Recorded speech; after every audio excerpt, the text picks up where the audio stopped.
everyone to another episode of Spooky Japan Podcast. Today, we have a very special guest with us, our friend Howard. How are you doing, Howard? Doing great, doing great. How y'all doing this morning? We're doing This pretty good. afternoon, morning, the hell y'all are? What time is it over there in Japan? It's about 8 o'clock in the morning here. Yeah, Well, good morning. we've been up since 6. Yeah, good evening to you, Howard. After evening, yes, it is. It's evening here. 6 Yes. o'clock now in the evening. Yep, 6:17. Almost dinner time. So, for our listeners out there who don't know who you are, how would you introduce yourself? I'm an asshole. Uh, Either love it or leave it. That's my after 3 wives. Yeah, that they left. I'm gonna choke on my coffee. Okay, stop that. No, but no, I'm a paranormal investigator. I'm a pastor, minister. I'm a demonologist, and what else I do? I have my own foundation. I have a 501c3 nonprofit foundation that we help pregnant women who are suffering from perinatal, prenatal, postpartum, and any mental depression. Um, let's see. I'm a podcast network owner, co-owner. I own paralanx. Uh, Also, an actor. Are you Done really? yeah, Yeah. yeah. I'm an actor. I've done a couple of movies, and I've done actually a Super Bowl commercial. I've done television series, a couple of television series. Yeah, so yeah, I've been doing a lot, and I also have three podcast shows that I did. So I For guess some odd that's reason, with Howard's personality, when he said he was an actor, I was totally waiting for him to go, yeah, I'm in a triple X actor, if you know what I mean. yeah. I do Irene's that. laughing because she's like, I'm surprised he didn't say that either. I do that. I do. I'm Uh, not saying he is. I'm not saying he is. I'm not saying he isn't. So, I'm sharing this out to a couple of people, or a couple of things. Get this out for y'all. Irene, you're What the hell is going on with her? just. She's sniffing glue again? nah, it's okay. I'm done. She's done. Mm, it's gonna be a long morning for me. I'm surprised you didn't see that coming, Irene. She's still. Irene, the fact that you're still laughing. Yeah. It's gonna be a long morning for me. Okay. Yep. I'm trying to share this out for y'all.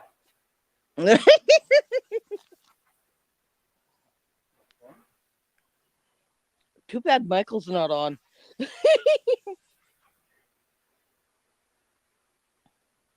Okay, yeah, let's see. Let's share this out. Yeah, share it on it. All right, share it out for you. I got y'all some. Where did your journey into the paranormal begin? My journey into the parent? You mean when I started my interest in the paranormal? Yeah, what started the interest Uh, from, Actually, I'm gonna it guess, started. skeptic to, I guess it started when I was about 5 years old. Um, I had a visitation from my great grandfather. Uh, a couple of weeks prior to that, we was me and my brothers were making fun of my great grandfather, and he passed away. And one night I was in bed, and I woke up, and there he was, face to face with me, and he just sort of like just disappeared, faded away. I mean, he was a solid form, and he just faded away.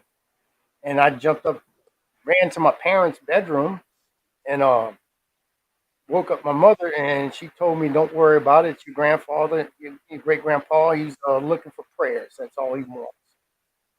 So I guess that's when I started my interest in the paranormal. Anyway, I've always asked questions about it.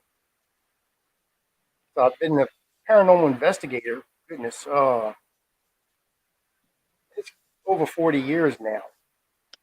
Uh, and between that, I mean, while I was doing, I was also in different other stuff. I was in the UFOs and stuff, like anything that had to do with the paranormal. Mm. It's interesting, especially when you're a little bit gifted, and I will know when someone passes away before anyone's told me, just because they'll come visit and basically say like their goodbyes. And then I'll Don't just tell me and shit. then it's just like I'm not surprised. Like I knew my grandpa died before anyone told me, just because he came and he kind of visited me saying like his goodbyes before he left. Well, just don't tell me shit. I'm not waiting. Just let it be a surprise to me. I'd be like a kid on Christmas. You know, fat kid in the candy store. I just let me be. If I go, I go. I'll bring roses. You gonna bring roses? Oh, that's sweet. See. I'd bring toilet. Just put some toilet paper in the casket with me. I'll be all right. In lieu of flowers, bring toilet paper. I am going to bring moonshine to yours, Irene.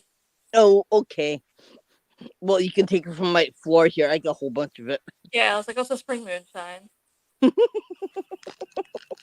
People look at me like she'd want it this way. Mm-mm. Where has been your favorite place to investigate so far? Oh goodness. My favorite place to investigate would probably be Voodoo Authentica. It's a voodoo shop, and it's ran by real voodoo priests and priestesses. It's all authentic voodoo um, charms and talismans, and you name it, it's in there. And it's located right in the heart of the French Quarter. And that place is so haunted. It actually it's a story behind it. The back half of it used to be um, a school, like a private boarding house, a boarding school, and it burned down. See, Chicago's going to sit back and tell you, "Oh, in Chicago, we had the Great Fire of Chicago." Well, fuck that. I'm sorry for using that language. We That's burned fine. down twice. We burned down twice in New Orleans. We had two major fires in New Orleans, and this place here, it caught on fire, and a bunch of the students did die, and it was ran by nuns. Um, One nun in particular, she kept going in and out, saving as many of the students as she possibly could, but she succumbed to the smoke and flames, and she passed away in there as well. And we did an investigation. I love investigating this place. Um, we've captured, I call them ribbon orbs. It's like an orb that looks like a ribbon, and it just kind of floats like that. We've captured multiples of those. There's mirrors in there. We've seen, shadows pass in front of mirrors when between us and the camera, and you can see a shadow, and there's nothing there in front of you, but you can see it in the mirror. We've captured voices. Matter of fact, it was in one room, and walked up to, and I was about 2 foot away from it, and you can hear. At first, I thought it was a child laughing, but what Yeah. it was child crying, Mm. and it was in the corner. And as soon as I got close enough to it, it just stopped. And then we captured EVPs of the nun that was going in and out of the place that she was in there. But we was also capturing other spirits from the French Quarter because we had Papa Czar was there. He's a voodoo priest. He's also a vampire. Um, he came in and he opened up the place for spirits to come in, and we was capturing multiple spirits coming in and out of that place. And so that to me that was one of the most amazing places I've ever investigated. I think you did a live on that, remember? We did two lives with that before. Because I He's remember only done watching Lala. one of them. We did 2 lives from there. Yeah, it's an amazing place to investigate. Actually, 3 lives. We did one with my team. Then we done one with Tim and Crystal Kohler. I believe they were there. No, they weren't there. They went there, and then I did one with Matt Barron when he came down for their haunted world haunting thing or whatever they had. We Um, did, I know what you're I talking didn't see about. that one. but yeah, we captured a lot of stuff there. World's biggest ghost hunt. That's what he does. I had to think about that. Yeah, Mm. but yeah, we've done we've done many investigations. Plus, I know the head voodoo priestess that owns the place, and she's been on television and stuff as well. That's Brandy. Um, she's a Mamba, which is like a very high-ranking voodoo priestess, and they have these voodoo ceremonies that they actually do in Mississippi. So it's quite interesting. A lot of people think of the voodoo religion as something that's evil, or because you Hmm. see, no, it's not. Does not have to be. Oh no, it's actually quite a beautiful religion. Um, the craftsmanship in drawing these figures on the ground is quite elaborate. Um, and it means something. It's just to bring in certain uh, entities, so to speak, spirits. Instead of just bringing in all the spirits, they bring in certain spirits. And they can actually pick and choose who they want to bring in. So it's quite an amazing religion. That would be that. I don't really know much about voodoo, but I know you probably know a little bit more, obviously, than the average person. Being down there in Louisiana, not being far from New Orleans, because I Yeah. think voodoo is big there, right? Oh, it's very big, very big. It's I've matter of fact, me personally, I've uh, uh, I believed in it ever since I was a baby. I guess you could say. I had one time. I mean, I had a really bad cold, and my dad went to go see a voodoo priestess, and he came home and he put these chicken feet underneath my pillow, and I'm like, I was too little to say anything, but it was some kind of chicken feet, and he said, "You just leave that there." And I mean, it was almost to the point where I had pneumonia. And the next day I woke up and it was gone. It's like Mm. nothing, nothing. I had no congestion and nothing. It was just gone. So, Wow. You've also studied demonology, correct? yeah, I'm a demonologist. How much studying? I always like to ask people that who has that title. How much studying or training did that entail? You're always studying and you're training. It's never ending. Um, if someone says you can get a certificate, these people, I mean, online, they say I can get my demonology certificate. No, that's bullshit. Okay. I wish that was a thing. Yeah. They do have schools where you pay to become a demonologist, and that's just a ripoff. Mm. Um, if you like my mentor is Carl Johnson. Hmm. Um, I've studied it, and I've studied not just demonology but theologians. Hmm. And Carl Johnson, he's probably one of the biggest demonologists out there in the world. He's been on many television programs. He was there in the beginnings of Ghost Hunters. The Hmm. first, I think, 3 to 5 seasons, he was on that show. Hmm. Him and his brother both, and Hmm. he's the one who actually he was in uh, little what do you call it? It's the Conjuring House. Hmm. Mhm. He was the first one in the Conjuring House. He was he's investigated Amityville. He's been in numerous places. Uh, he worked with Ed and Lorraine Warren. They Mm. brought him in with Ed and Lorraine Warren. Um, but that was stories told to me about Ed and Lorraine Warren also. But I won't get into all that. But anyway, um, yeah. If I have a question about anything with demonology, I've always contacted him. I've called him up and asked him about it, and he seems to know what he's talking. I mean, the man's very intelligent, and I've just talked to you about this before. You need to get him on your show. Hmm. Talk about demonology. I mean, this man, he is the guru of demonology, Yeah. uh, and he's been in it over for 50 years. Mm. So Interesting.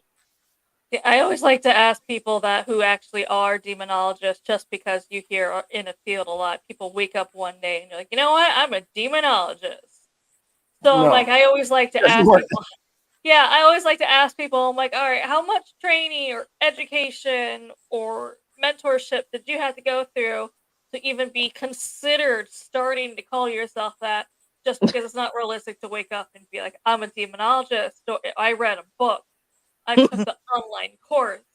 I have a certificate that says I'm a demonologist, so I am I certified. mean, Come you to can your call house. yourself And once that's you it. start studying it, and you can say you're a demonologist, but I mean, it's just like, I don't know. Give you an example. It's just like if you was to go to McDonald's. You got somebody whose first day starting there at McDonald's and doesn't know shit about nothing and walking around in the store, and then you ask for a Big Mac and he gives you I don't know, a quarter pounder with cheese or something. I don't know. And he doesn't know anything. Doesn't know about the fries and whatever the case may be. I'm just giving you an example. Hmm. And compared to someone who's been there, worked there for 5, 10 years and knows everything, they can go work the grills or whatever it is, or whatever it entailed to fill your order. It's just different levels of experience, and you don't want someone who's just starting out. You want someone who's been in the field for quite some time, who's studying it constantly. It's like I say, it's not something that you um, like you say, wake up one morning and say, I'm a demonologist. Yeah, you can do that, Hmm. but you call that person to your home, and if there is something in your home, he's going to get his ass kicked. Yeah, that's why Worse. I like to bring it up because I'm just like, you don't understand. I was curious. I've done one of those courses to give you a certificate. It barely covers even like the basics. And it's stuff I knew already as a paranormal investigator. So it's just like, this definitely does not qualify. It doesn't even go into Yeah. how to actually do cleansings properly. So I'm just like, if that's your background or education is I just did the online school and went to someone's house. I've heard a lot of stories of people that's happened They to. ain't giving nothing like on the rites of exorcism or anything. No. And I'm just Wow, like, okay, it's like, okay, this definitely was not worth it just that's for a that basic reason. thing. You need to learn that. Yeah. And that's what I was thinking. I'm like, don't take those online courses and go to someone's house because in the field, I'm pretty sure most of us have heard horror stories of someone who's just like, I am qualified, go to their house and it make it worse, or they get Yeah. attacked. Or Yeah. unfortunately, when they leave and it just angered whatever was there even more, and it attacks the But people you also have to there even understand more. when they walk into a house, a demonologist walks into the house. You have to know what you're dealing with in the first place. Yeah. It could be something that's demonic, or it can be something that just thinks it's demonic. You think it's demonic, but it's just an evil spirit. Now, Hmm. something that's an evil spirit compared to something that's demonic is Hmm. two different animals. Yeah. Okay, you have something like I said, you have a demonic entity, and that's something that's never been born. That's something that's from hell. Or you got someone that's a spirit that's really really pissed off Hmm. and is doing the same thing. And you also have to know when you walk into what are the signs of something that's demonic in that home. Hmm. Hmm. You have to learn the signs of that. One It's like demonologist said that he's always asked, "How do you know if it's a demon or it's just an angry spirit?" And they're like, "If it's a demon, you wouldn't question it. You'll know." Yeah. And if it's angry spirit, you'll also know that too. then you also have to. There's a third option on that. Um, Walking into a house and you got someone saying there's something demonic in my house. Of course, you have the demonic entity. It could be something the demonic like I said, demonic entity. It could be an evil spirit. And the third Hmm. option is that person psychologically impaired? Yeah. Yeah. You know, could be something going on with that person rather than what's going on in that Hmm. house. Think that house could be clean and you're just dealing with someone who has some mental problems. Yeah. So It's also like that in the paranormal world too. You have to figure out this person intact or has something wrong with them because they see floating spirits in their house. Like, yeah, yeah, during exactly. COVID was crazy. I gotten phone calls and messages from people telling me that because you was locked up in your house and there was things people actually noticing for the first time.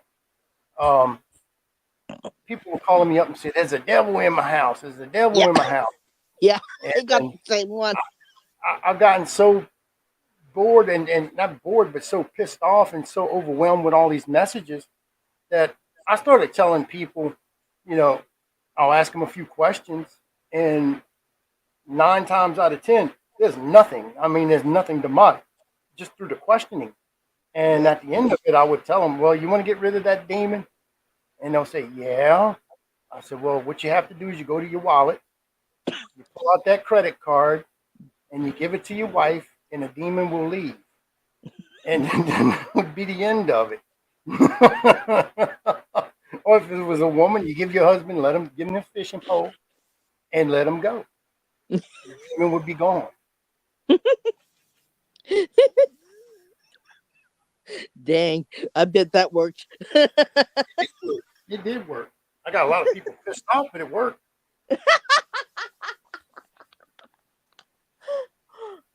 I had Well, a I had a friend. I think I unfriended her a little while ago. She said, "Well, I like demonology." I go, "Okay, yeah." And she said, "We went to this house.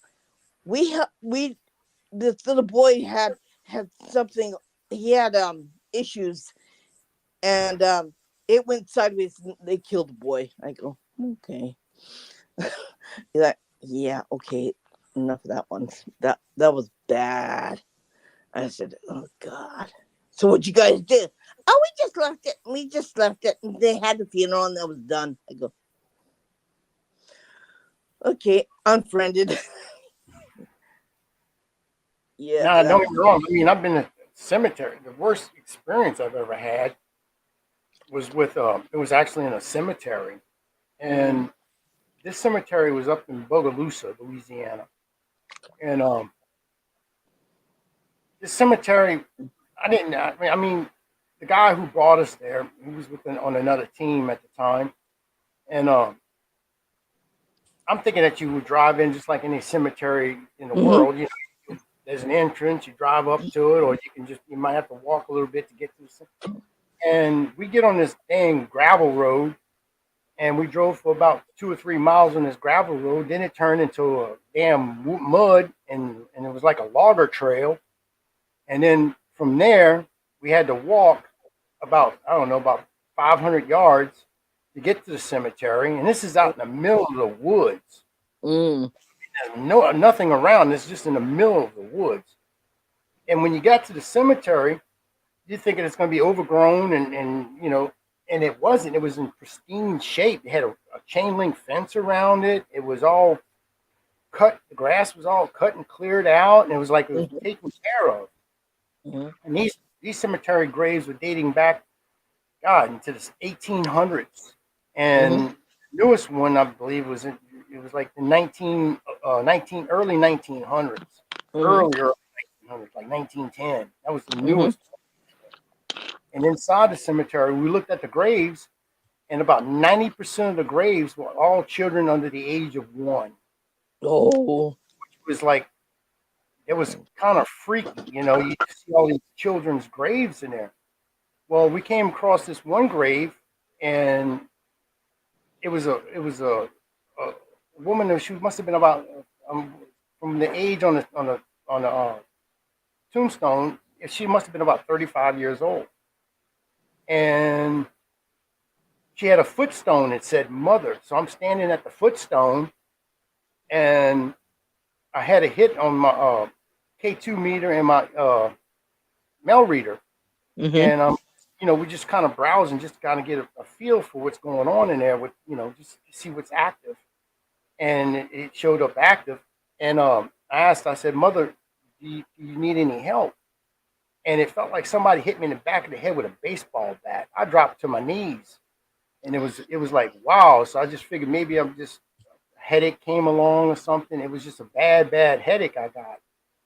So I shook it off and came back about 15, 20 minutes later and went to the same burial plot and I asked the same question and it happened again. So I made the Ooh. mistake and I said, "You bitch."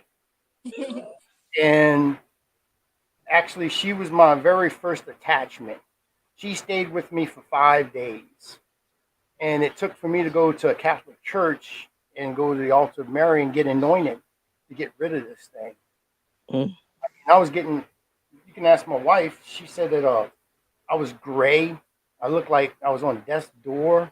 This thing was doing a number on me. And after I got anointed that afternoon, I was back to my normal self.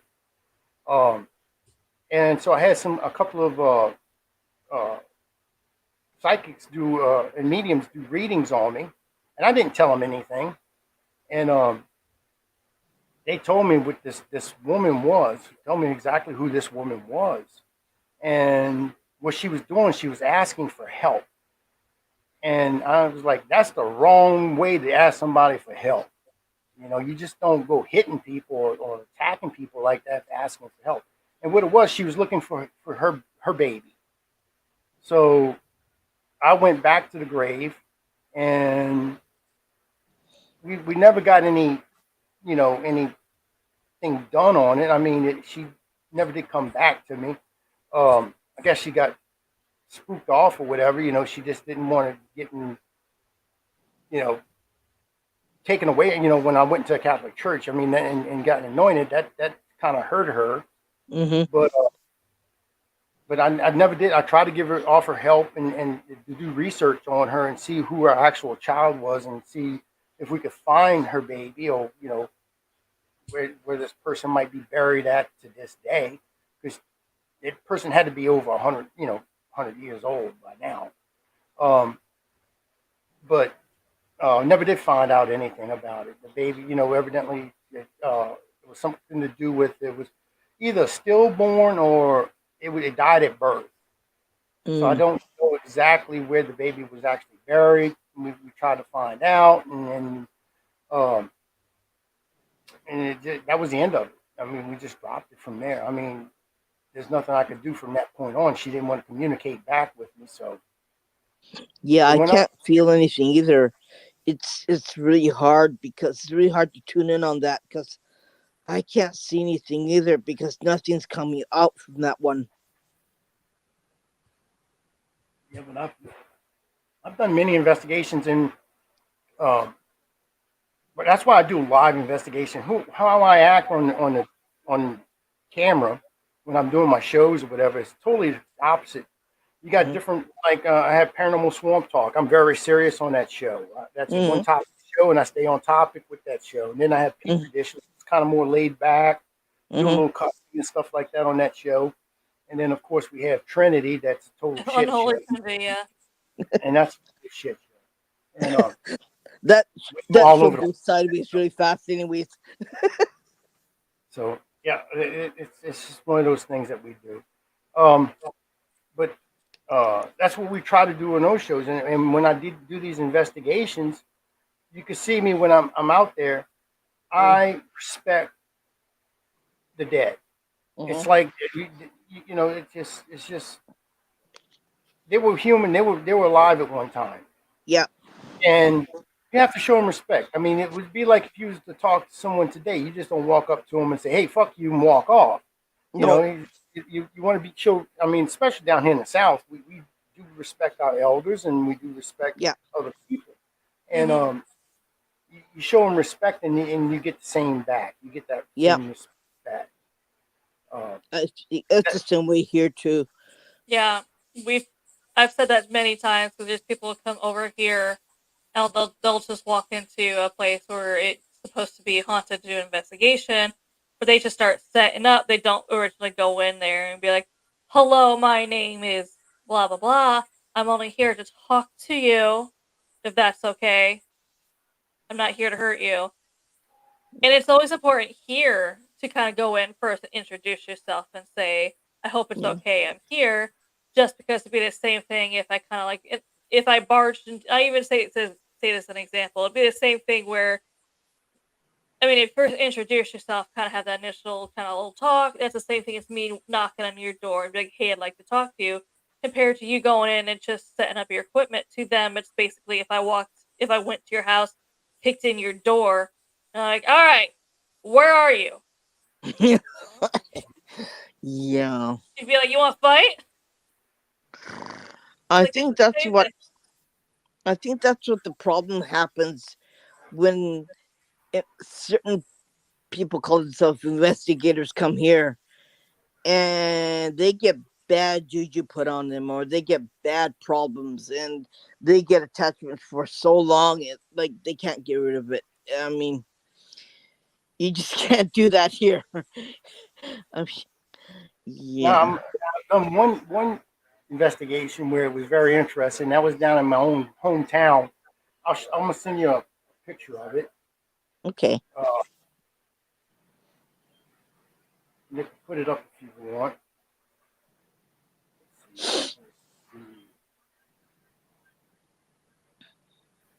Hi, Chad. Who did? That's the first thing Irene said too. They came on.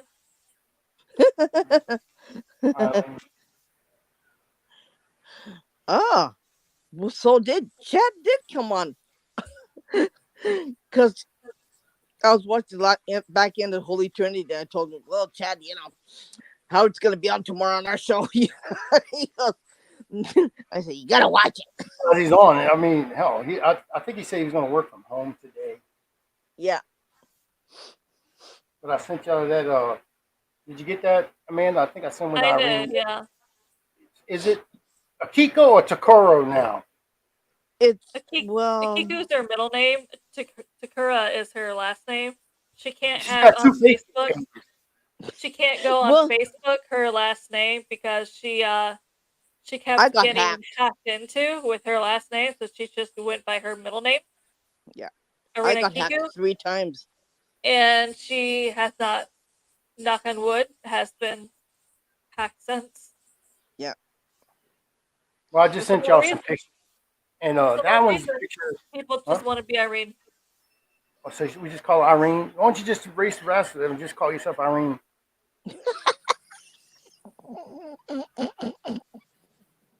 Hey, if Sharon Madonna can do it, Yeah. But the most famous one I've ever investigated had to be Faith Hathaway. And Mm. Faith Hathaway, there's an interesting story behind her.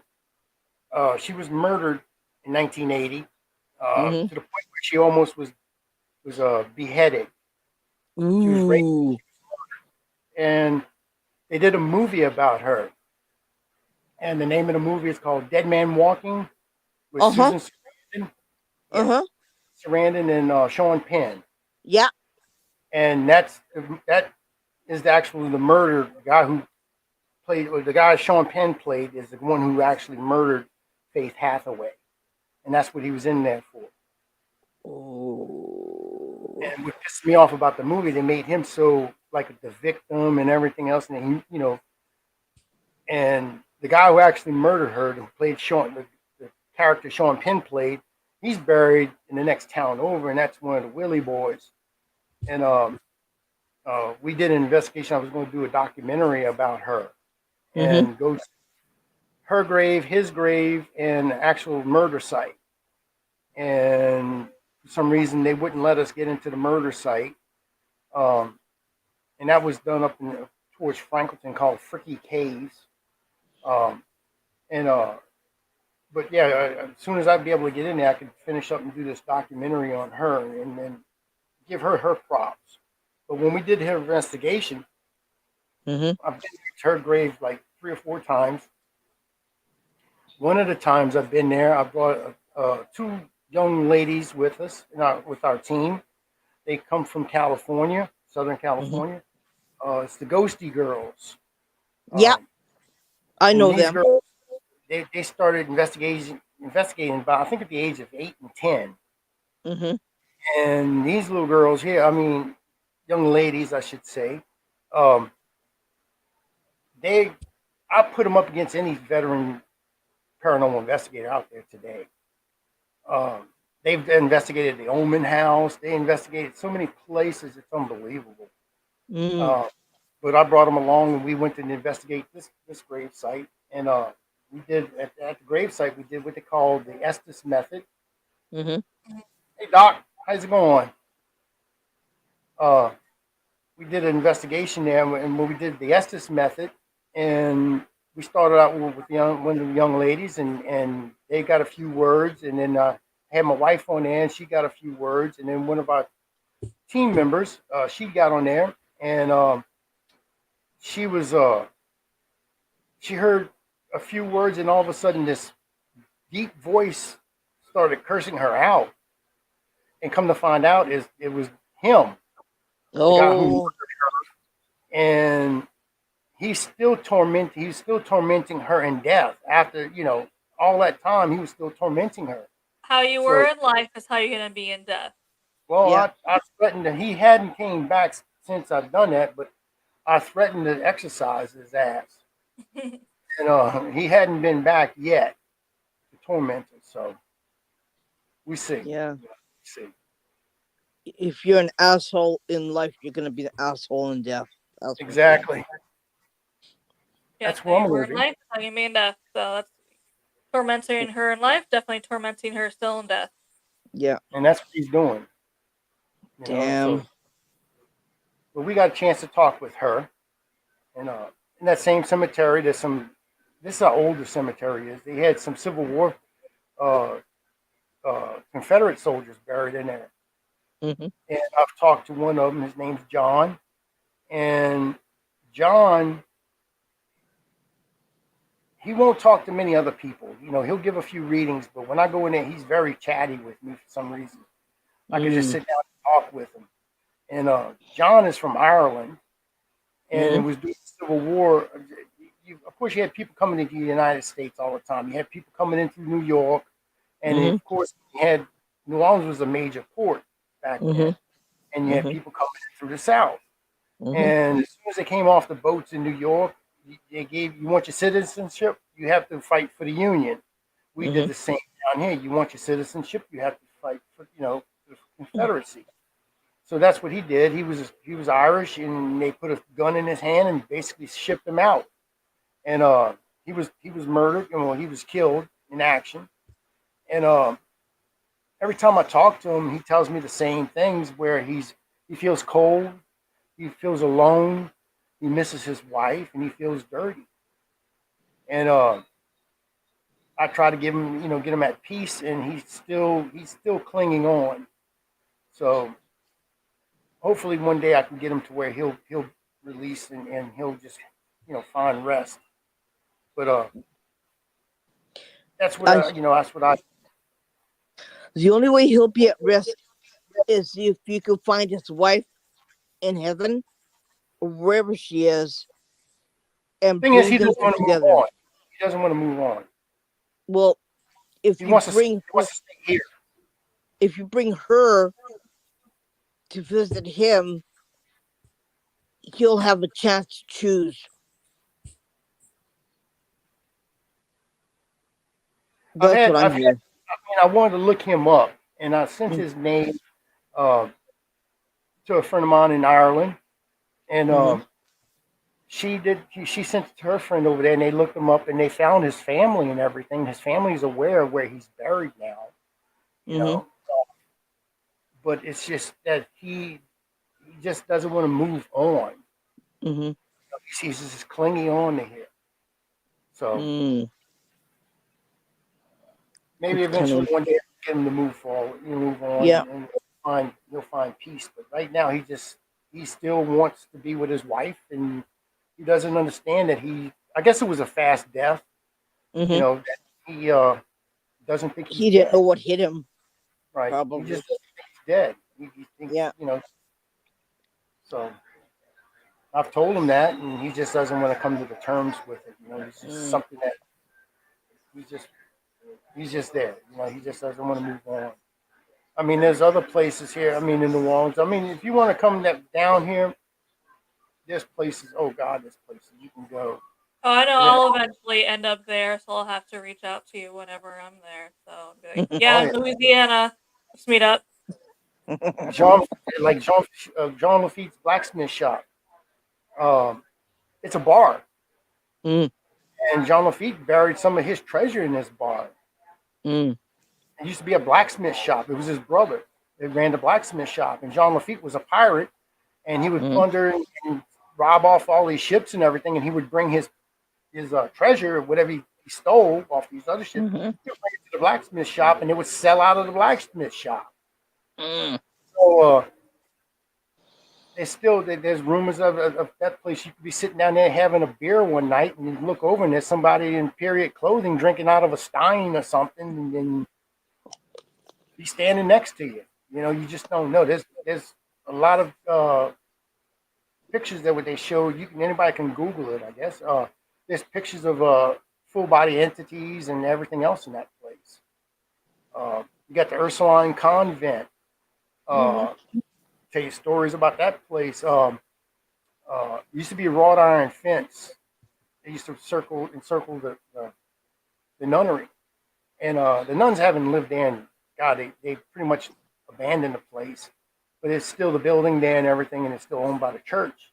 And during Hurricane Katrina, of course, we had that massive water that came in and everything, but it ruined the Yeah. fence. It knocked down the wrought iron fence. It's beautiful ironwork, Spanish ironwork, and it destroyed the fences. So what they did is they put up a cinder block wall around this place. Well, while they were digging up the uh, the wrought iron fencing of this place, um, they came across bodies. It was like 100 or so bodies, and they were all babies. Hmm. Well, back then, the convent, you took unwed mothers in, Mhm. and it wasn't when in the South back then, you got pregnant, and you wasn't married. Oh hell no, they shipped your ass off. Mhm. You didn't want to hear that. That was a big sin, Mhm. and a lot of these mothers gave birth, and you don't know what happened to those babies. Did they Yeah. actually die in childbirth, or did they? You just don't know. Well, Mhm. when you walk past that wall at night, and I don't give a shit if you're the biggest man in the world or the tiniest woman in the world, that doesn't matter. You hear these babies crying, and it just brings tears to your eyes. You know the story, you can hear and there's nothing you can do. And that's one of the saddest things that's ever happened. I mean, that you can deal with there. It gives you that feeling of, if you ever been in an investigation, depending on what's going on in there, you get different feelings. You get Mhm. sometimes Yeah. you get angry because you have an angry spirit. You have sad. Get depressed because you have something that's a suicide possibly or something in there. That you actually feel those feelings that the entity or spirit has put, thrown at you, and you have that feeling of lostness and sadness when you walk past this wall, and especially when you start hearing these cries. Um, so that's one story of that place. You have the story of it's on top of the teacup, I believe it used to be called. Um, Back then, if you owned a plantation, you had a wife. You had money, Mhm. basically aristocrat of New Orleans. Um, of course, you had your wife and your family, but you also had a mistress, Mhm.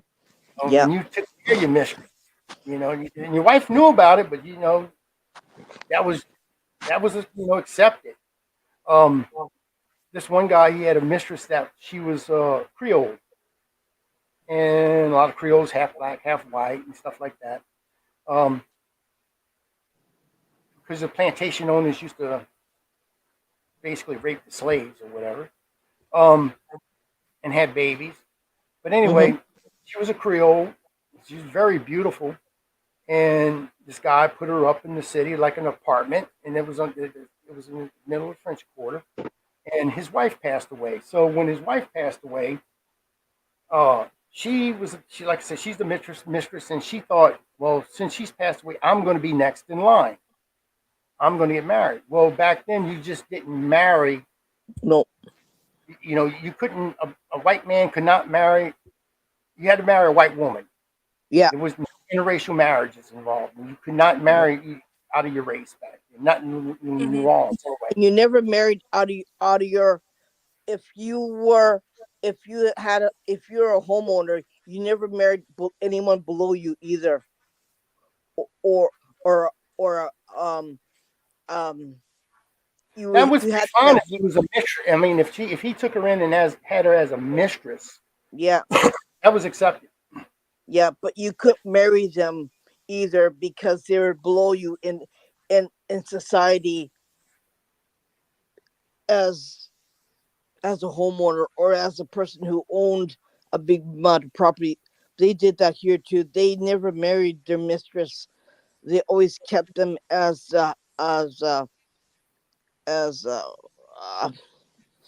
somebody who'd take care of the house, but a housekeeper. That was it. Oh no, these people here, well, they had their own housekeepers. You was a Yeah. mistress. It was just like you was married, but you was taken care of. Yeah. Anyway, she kept nagging him, and one night he was playing chess with one of his friends, drinking Mhm. brandy and smoking cigars by the fireplace and everything. They were having a good old time, Mhm. and she kept nagging him. And this is back in February in New Orleans, and if you ever been to New Orleans, that time of the year it gets really cold in February. Hey Nancy, and it gets really really cold in New Orleans, and it especially when it rains. It Mhm. doesn't snow. We have liquid snow here, Mm. and we it gets to the point when the water hits you, it freezes on your skin. Yeah. Mhm. That's how cold. Mhm. Uh, so he told it was raining and it was miserable that night and everything. He said, "You know what? You want to be my wife?" He tells her this. Um, Coldest night of the year. Then, if you want to marry me, what you would have to do is go on top of the roof naked and stay overnight. Ooh. So you know he knew that she wasn't going to do that, Mhm. and because it was cold night. So night goes on and on and on, and they pass out. And these guys drinking brandy and stuff. They pass out, and next morning he wakes up and he goes to the room to go lay down where she was going to be at, and the bed's still made up.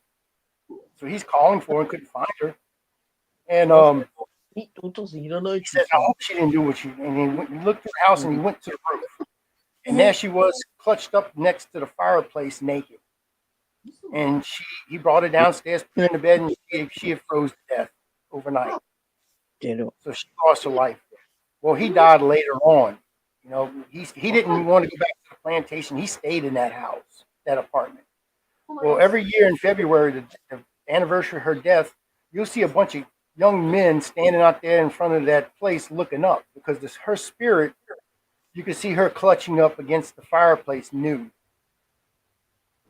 Well, he passed away, and during the daytime, you can walk past the balcony and you could smell cigar smoke. And there's nobody smokes cigars in that area.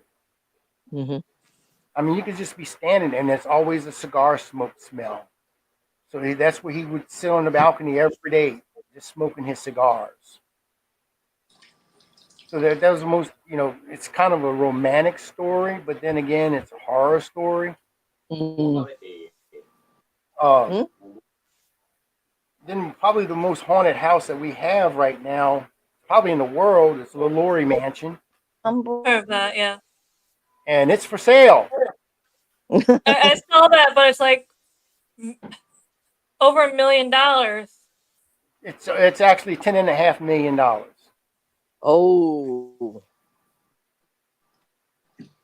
if we didn't buy this house, we could have bought that one. No, that's in American money, Irene, American money. which probably be about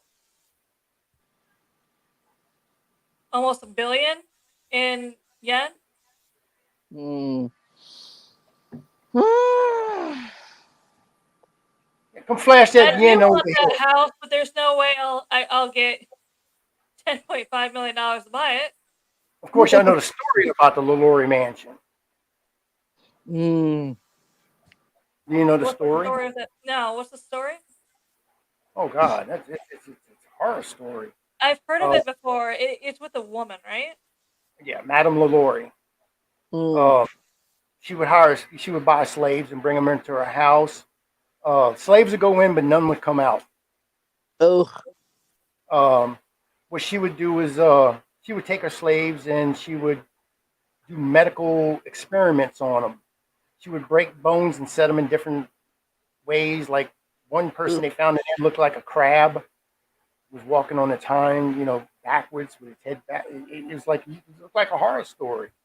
Well, one day the fire department got a call that was at the the Lori mansion, and they went in, and the fire brigade breaks in, and what they found was one of the slaves chained to the stove, and she just couldn't take it no more, and she caught the place on fire. She was going to kill herself, and then she didn't care. She was going to burn it down. Uh, One person that they found, he had no face. His face was completely taken off, and they had maggots all over it and everything. And they go to move him. They think he's gone, but he's still alive. Ooh. This person was still alive. Well, Madame LaLaurie, she fled uh, when the house was on fire. It was like one of the scenes that you see in one of these movies where they break out and they just haul an ass out of there.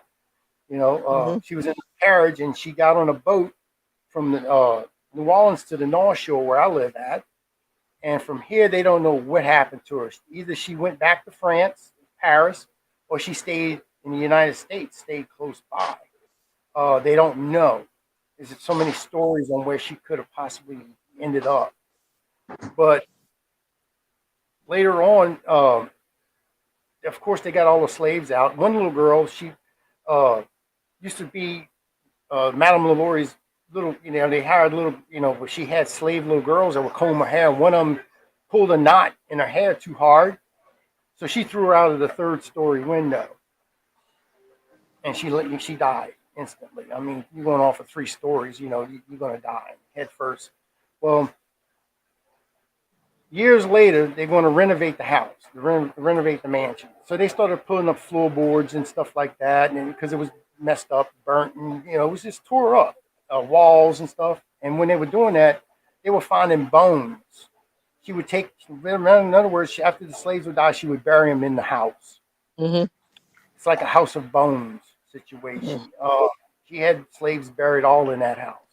Well, now Ooh. that they go in that place now, that's probably why it's known as one of the most haunted places in the world. Because you see all kind of shadow play. You see angry spirits. You see it's everything in there. Matter of fact, Jack Osborne's been in there twice, and they don't let nobody go in that place. Nobody. Uh, but now since it's up for sale, we're kind of hoping that it'll open up the idea of us, having people come in and doing tours, but actually doing investigations back, bringing investigations back to the place. But hopefully, fingers crossed. But that's basically the story of the Luri Mansion. It's just like the Sultan's Palace. Definitely, definitely gonna depend on the owner. I can see why though now, especially nowadays, how people are. Why a lot of the owners of haunted places don't want to open up. It's just because, especially with the younger Hmm. paranormal investigators, a lot of them go in. They're just so disrespectful. Don't follow Right, rules. Just do what Yeah. they want. They're like, well, right, this is probably going to get the attention on social media. So, yeah, Howard said this is a rule here, but I don't care. I'm going to do it anyways. Yeah. And I've argued with so many teams at locations because the owners will be like, here are the rules. But of course, they're just like, I'm going to do this anyways. I don't care. Yeah. I'm like, right. they have that rule for a reason. It Yeah. doesn't matter if I want to do it or how I Yeah. feel about it. It's the fact they have that rule for a reason. So I'm not gonna disrespect someone. I want to be able to come back. And Yeah. a lot of people don't realize that. Be careful who you They ruin it investigate for with. other people as well. I mean, because once they get pissed off and they're not going to want you to come in, that's it. Yeah.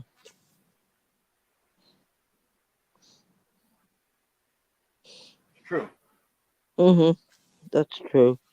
Yeah, well, there's a lot of people. There was a owner who's of a location who says one of them was don't do Ouija boards or seances, and they don't realize just because the owner's not with you, or he might be like in the office, he still knows what you're doing, and he knew that they were doing a seance. Like, he just got up, he walked over, he's like, no, none of this. We're not doing this.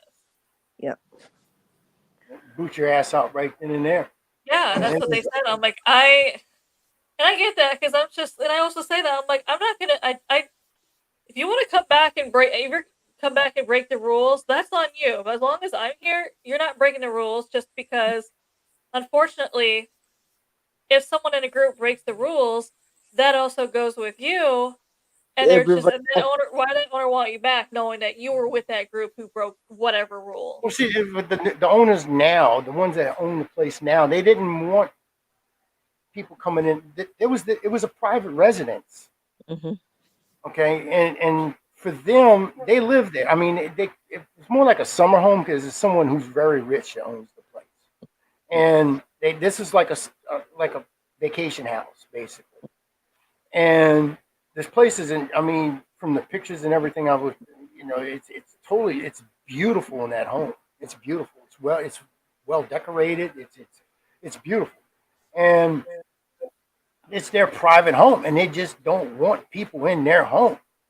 Hmm. They don't I get that. Yeah. I'm sure they were told that it was haunted, but they don't, they don't give a shit. That's their home. Yeah. They Yeah. stay out of my shit. Yeah. You know, I understand that too.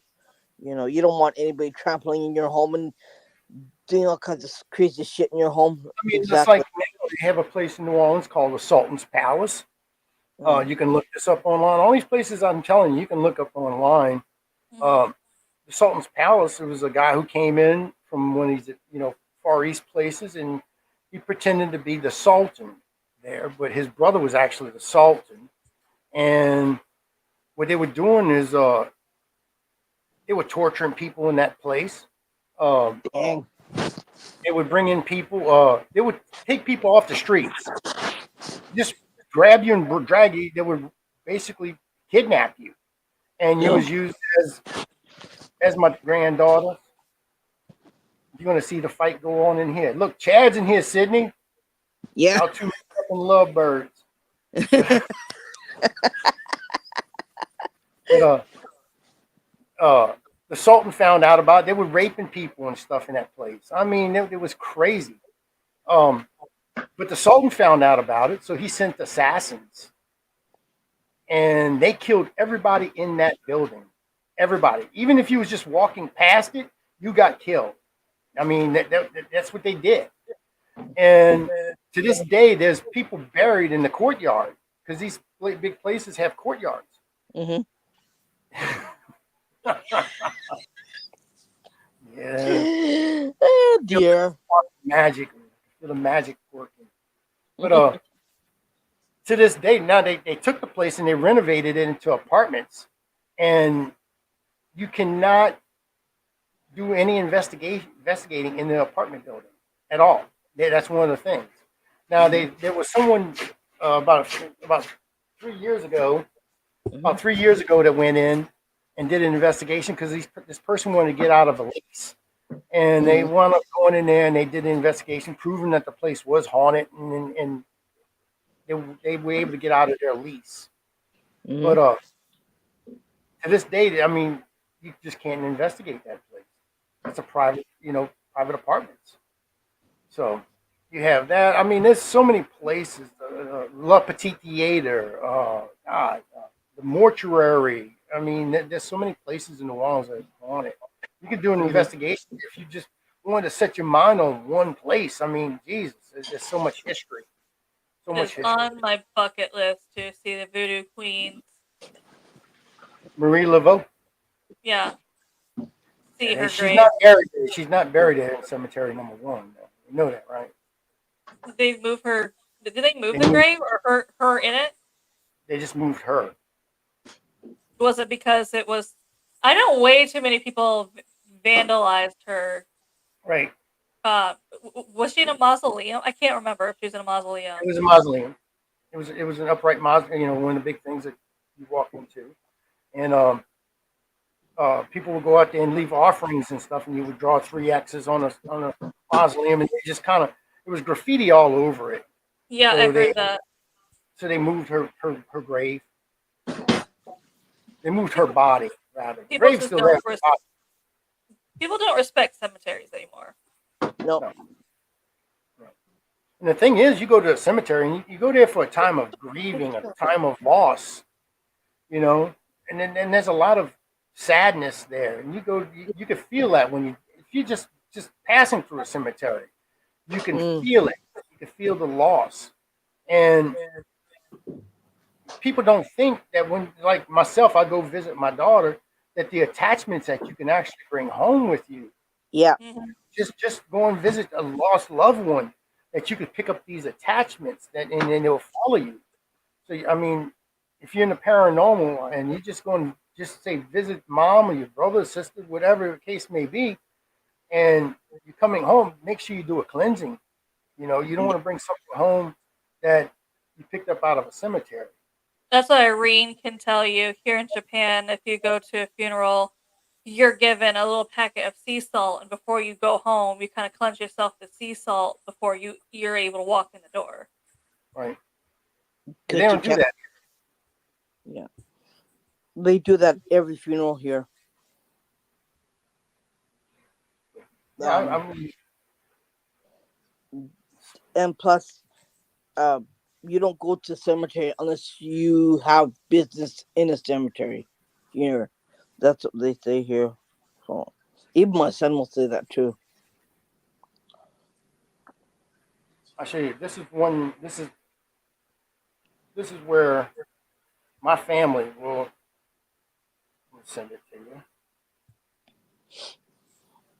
Jessica's not buried here, but she soon will be. There's a lot of traditions here. It's funny because there's a lot of traditions here in Japan Mm-hmm. that involves the like the ancestors. However, when it comes to the actual paranormal, they do not acknowledge it. They No. avoid it. If it's said to be haunted, the sleeve is really badly haunted. Mm-hmm. They close it up for the public, and I think it's more of a fear. Mm-hmm. It's more of a fear of them upsetting the spirits because they don't know what to do if they upset a spirit. They just don't know what to do here if they upset a spirit. Yeah. Now I sent you my. This is our grave site. I don't know if you. Can you post it up there, Ananda? I can see.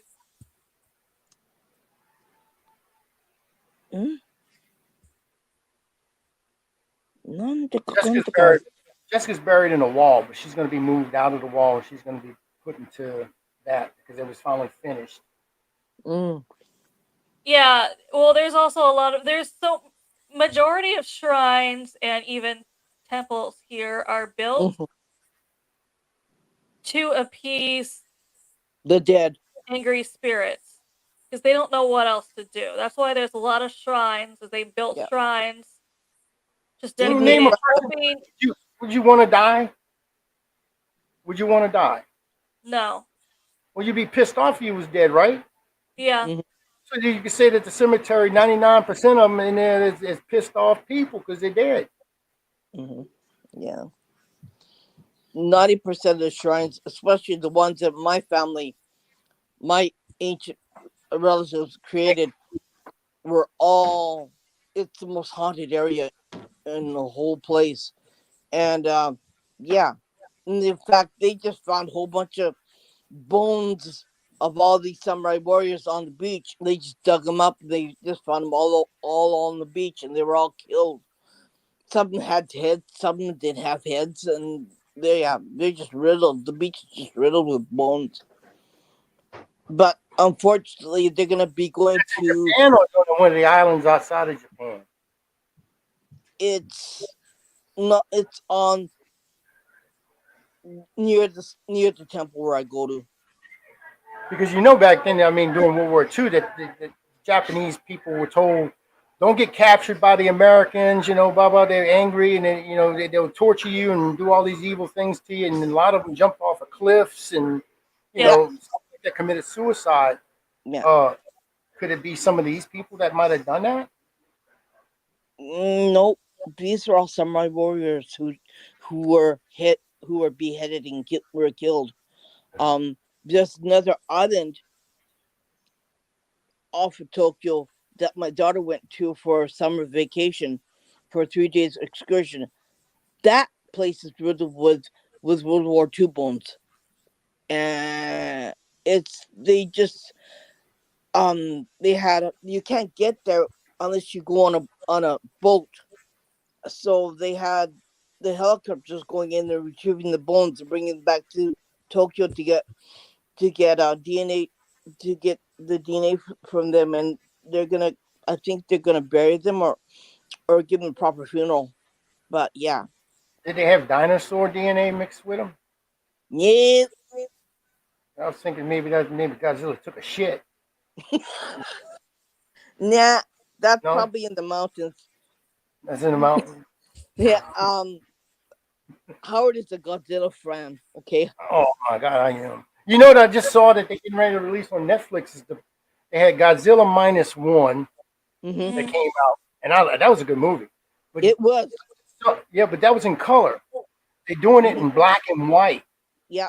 They're gonna sit. They're releasing that in black and white. And I've seen the and God, man, that looks real. I mean, that looks like the old Godzillas of the past. And I'm like, I can't wait for that. I'll rewatch it in black and white. You know the lady who was in the hospital in the last scene? They thought she was dead. She has a mark on her neck, right?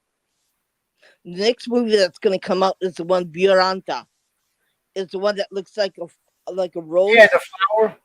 Yeah, she's going to be the next one that comes out that turns into that. I didn't She like that. It was too damn. she has a mark on her neck of that. She was marked by Godzilla. That I didn't like that one. That wasn't a well-made movie. I just Yeah. didn't find the storyline with that. What, a monster looked like a flower. No, Mhm. Yeah, like a rose. I A didn't like it. Yeah, but she's the next one is gonna be her who's gonna come out and who's gonna fight with Godzilla. I think Yeah. battle with him. I mean, I'd rather watch the ones I'm gonna be like the one that had Godzilla versus King Kong and, Yeah, Mhm. and all that shit. I didn't like them. I mean, I yeah, watched it, but I didn't like them because it's too Americanized. I mean, hmm it's not what it was supposed to be.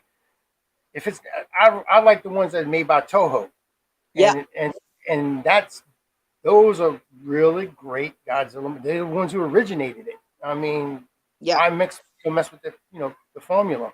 yeah. So So it's gonna be interesting what happens in the next I love one. Godzilla. I do love Yeah, Godzilla. I watch we that we shit. we gotta watch that one. A lot of unfortunate, a lot of movies that they did in the United States that were originally in Japan. I feel like they just made them too Americanized, where Yeah, it's not the same. Like Yeah, I but used the to watch a lot of horror real movies over here that started over here that was adapted over the United States, and I'm just like, I'd rather watch the Japanese version just yeah, because it's creepier or whatever reason. It's just yeah. You know what? The ones in American made were mostly of crazy people who wear a mask or whatever, and they start killing people. It's like okay, yeah. So what else is new? Like, kind of boring.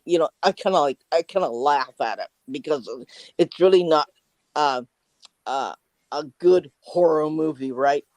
So, and I watch the ones here. I say, oh well, yeah, this is really cool. Like, gotta watch this one instead. So I really don't watch those other ones because they're kind of boring. they are. I Uh, like the one with Matthew Broderick. I'd laugh at that shit. I mean, it was stupid. It was totally stupid. I mean, they made Godzilla look like it's a big square head. I mean, no, yeah, and that shit. it looks like it like a like a lizard or something. Right. Well, that's what it is. I mean, it's kind of supposed to look like. The head was too big. It wasn't. It wasn't. I can believe the body part, but the head part, no, that was too. No. it was kind of freaky looking, right? And Right. the story didn't have a story. Godzilla had a reason because man was polluting the water, and they're polluting the island. So Godzilla said to protect the land, protect the water, and protect everything. It, they had a function, and she didn't like anybody messing around, making red tide or whatever, and she didn't like that. So she wanted people to understand that you don't do this to the land. You protect the land. You don't make chemicals. You don't mess with the water. You don't mess with It was the island. radiation from Yeah, it's off of yeah, Bikini Island. That's what that supposedly had happened. Look, yeah. Irene, it's Godzilla. Look, Godzilla.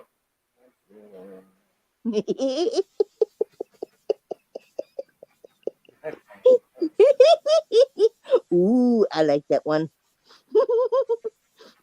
I like that one. Yeah, Godzilla was a female. she, she had a baby. Her baby was named Minina. I don't see no vagina.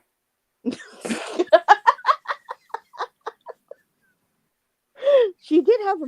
It was a female. No, we don't. Look, see, there's nothing there. Howard, stop it.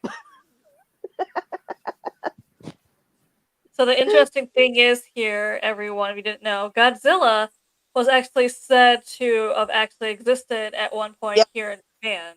yeah. I know. That's why if I go to Japan, that's the only thing I'm going for. Go to Toho It Production, either going and go hunt Godzilla. it You know either what? went back into the water, or some Yeah, people think it went into one of volcano. the volcanoes, so like Yeah, Mount Fuji or something. So because he they could So, be did. she could be living in Mount so Fuji. it's a cryptid. Yeah. Yeah, Falls in the paranormal field. yeah, Yeah, it was an actual cryptid here in Japan. yeah. The scientists are saying that it did exist, and other scientists are saying, "Nah, that's not true." And they said, "How do you know it's not true?" Because it did exist long time ago, and it lived near where vol- volcanic lava lived, were coming out of the volcano. So that's the only place where it existed. And they're saying, and that's what Japanese scientists are saying now. They come up and they even said that. Well, isn't it part of Japanese lore? And usually, when happens, lore has had to be a story from something. I Yeah, mean, Mhm. so to me that it makes perfectly sense. I mean, yeah. the other monsters I could see that was eventually made up monsters. Like I don't know about Ghidra. I mean, Ghidra's was free. Mothra. I mean, I Mm-hmm. could see bugs back in those days. I mean, you look in Loch Ness. You got the Loch Ness monster, Scotland. Yeah. I mean, you Yeah. got Champ that's in the United States. You have all Mm-hmm. these dinosaurs and stuff. People seeing them and everything. Why not have a Godzilla in Japan? Yeah. You know, The And funny you, thing is, here in Japan, we have two of our own Loch Ness monsters. One is in the north. mm-hmm.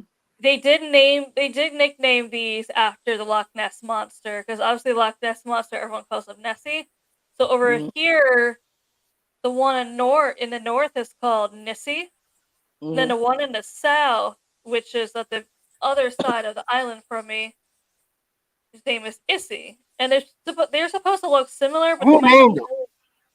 I don't know who named them over here. I just remember that's what like scientists or the people named Mm-hmm. them. They just want to nickname them after the Loch Ness monster because that's what it looks like to them. It looked like the Loch Ness But monster, it's but not like Loch Ness. It's Japan, so they shouldn't have named it after something in Loch Ness. They should have named it like give it a Japanese name. I agree Yeah. with that. But for some odd reason, they just said it looks like the Loch Ness monster. It must be one of their species, so let's just go ahead and nickname it with that because it looks like it. But It's a freaking the one kaiju, man. the Yeah. one in the north and the south, Yeah. they just vary in size and the color. Yeah. It's a kaiju. Yeah, it is. It is. It is a kaiju. Um, there's lots of stuff. There's lots of weird things in this country. Uh, so many cryptids like you wouldn't believe it, and there's so many UFO sightings here too. It's just unbelievable. I mean, That's the United States watching you. yeah, no, it isn't. We got a military base off of here where I live. They Yeah, always man, the come, lives there. I mean, hell, man, and yeah, you don't know what the Marines are or the Navy's doing here because they're both here. It's just yeah. Um, but it's not that because they're near um the power Howard plants. watching you. Yes, he clearly has his own UFOs too. Yeah, He's that's looking for. horrifying. He's over there looking for Godzilla in Mount Fuji. I Mount know. Fiji. They're looking in the wrong place. He's in the ocean. Well, some Well, they people got believe that she's in the thing. ocean, but some of the locals here think that she just went back into Yeah. Mount Fuji. Yeah. They found him in the mountains before. A couple of movies, they found him in the mountains. They found him in the ocean. They found him in the ice. He's all over the place. You don't know where. You find everything in the mountains here, though. Yeah. And you find everything in fresh water here too. I'd love to go see like the isn't that in Japan? The terracotta soldiers and stuff like that. That they have That's China. for the emperors. That's in China. That's it. I'd like to go see that, but I'm not going to go to China anytime soon. Yeah, I'm not going to China, so. Neither. Um. It. There's a little. Samurai. Don't they have the samurai like the houses where they like the old Japanese homes and stuff? I mean, they like the authentic ones back way back in the 17th, 16th, 17th, 18th century or whatever they call them. Mhm.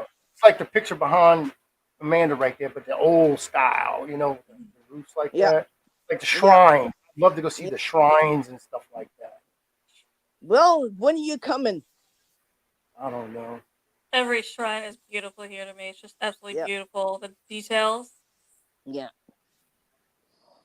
Well, I did invite you. I'm waiting for the emperor to invite me, I did invite you. but I'm waiting for the emperor. Still The waiting. emperor's gonna say, "Come on in." I'm still waiting for you. I'm waiting the kabuki. We're gonna road trip in October, Howard. You, Amanda, Yeah, where and y'all going? a couple of other friends You going to from Suicide Forest? yeah, Suicide Waterfall, Suicide Forest. Um, couple of samurai shoguns burial plots. They're pretty active. Some only has the heads buried there, but yeah, it's okay. Oh, it But takes. yeah, so we're gonna go there. There's a road leading up to that Suicide Forest. It's all haunted. It's just See, that's why I mean. I'd love to go to Suicide Forest, but then again, I kind of like no. Uh, Simple reason. I mean, it doesn't bother me that it's haunted. It bothers me if you were to walk in there and find a body. I'm glad And you have. I'm, I'm glad that's how you feel, due to the fact is Logan Paul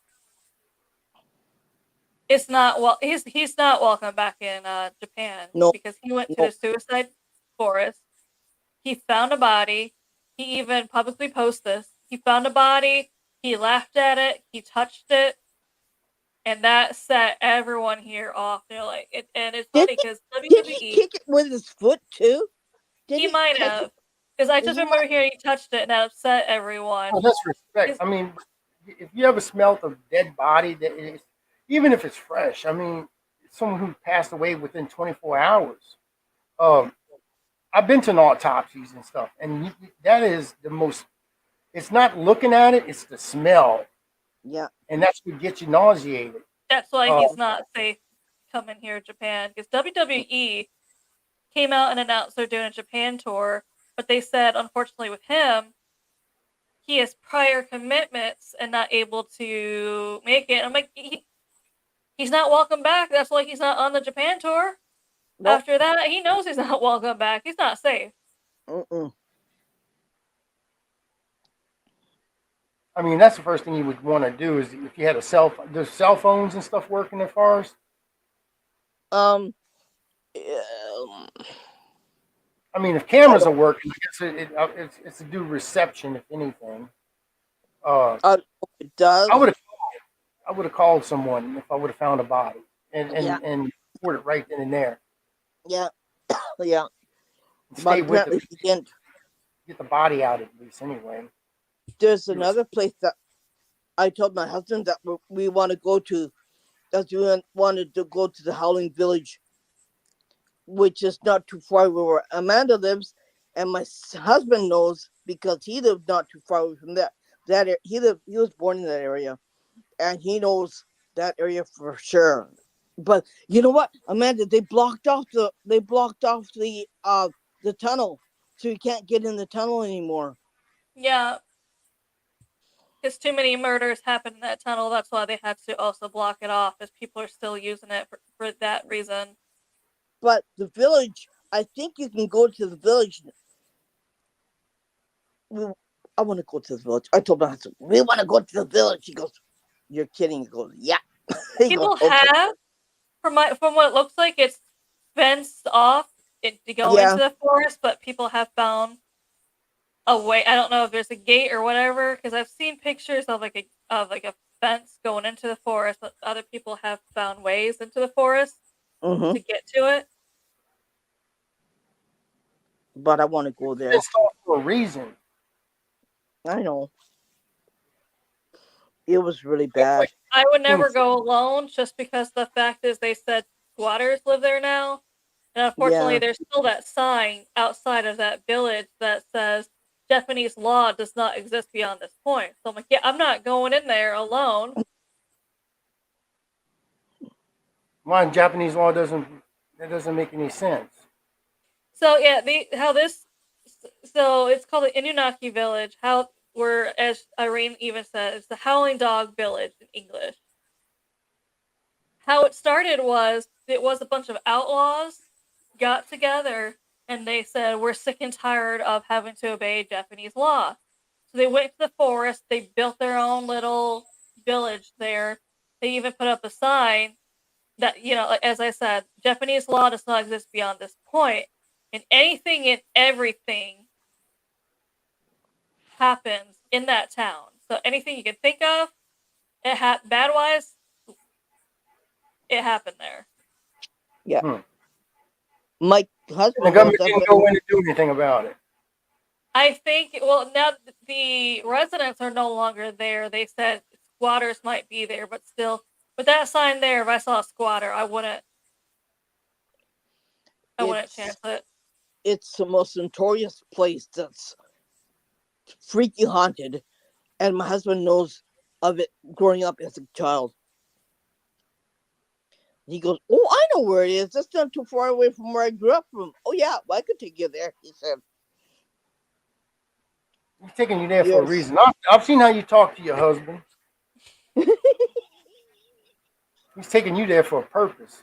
Like, yeah, I'll show you where this is. Yeah. Oh, gosh. He just coincidentally raised a life insurance on you before you guys left. My husband has life insurance. I don't. I'd love for y'all if y'all get a chance. I know it's quite a bit of a drive for y'all, but visit Nagasaki or Hiroshima, and I'd love to see y'all take pictures of them walls where people actually imprinted from the bomb when they dropped the bombs down in Japan back during World War II.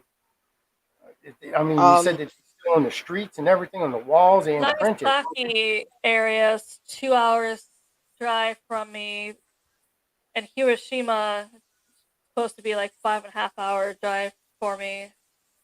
I've been to Hiroshima. I've done my investigation there. Man, if they know that, let's put it this way, they got you pegged if you could see them. They said, I got you. I know you can see me, so I got you. And they watch you. Even if you're sitting on a damn bus, they'll watch you. Because if you can, they can see the dome. It's really high up. And they said, haha. If you can see the dome, they said, haha, I got you. Because that place is totally haunted. Man, it's so bad you wouldn't believe it. And when you go there, there's this really heavy. You can't breathe when you go there. It's just terrible. It's one of the most daunting feelings you've ever been, if you've ever been there. And they have it all fenced off. That's why I'm telling you need to go so you can see it. Show me pictures.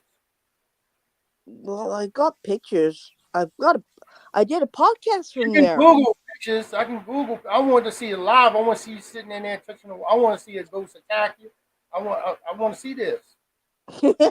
Then you gotta come. I'll take you there. Well, I'm going to be flying halfway around the world, and you want me to then go drive 5 hours? Man, that's no. My husband will drive I just told 5 you, hours. I'm going to see one thing. Once I'm going to Toho and I'm hunting Godzilla. That's all I'm going to do. Well, we'll fly to Hiroshima, okay?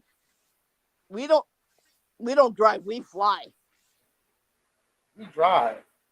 Yeah, we fly. It only take what is it?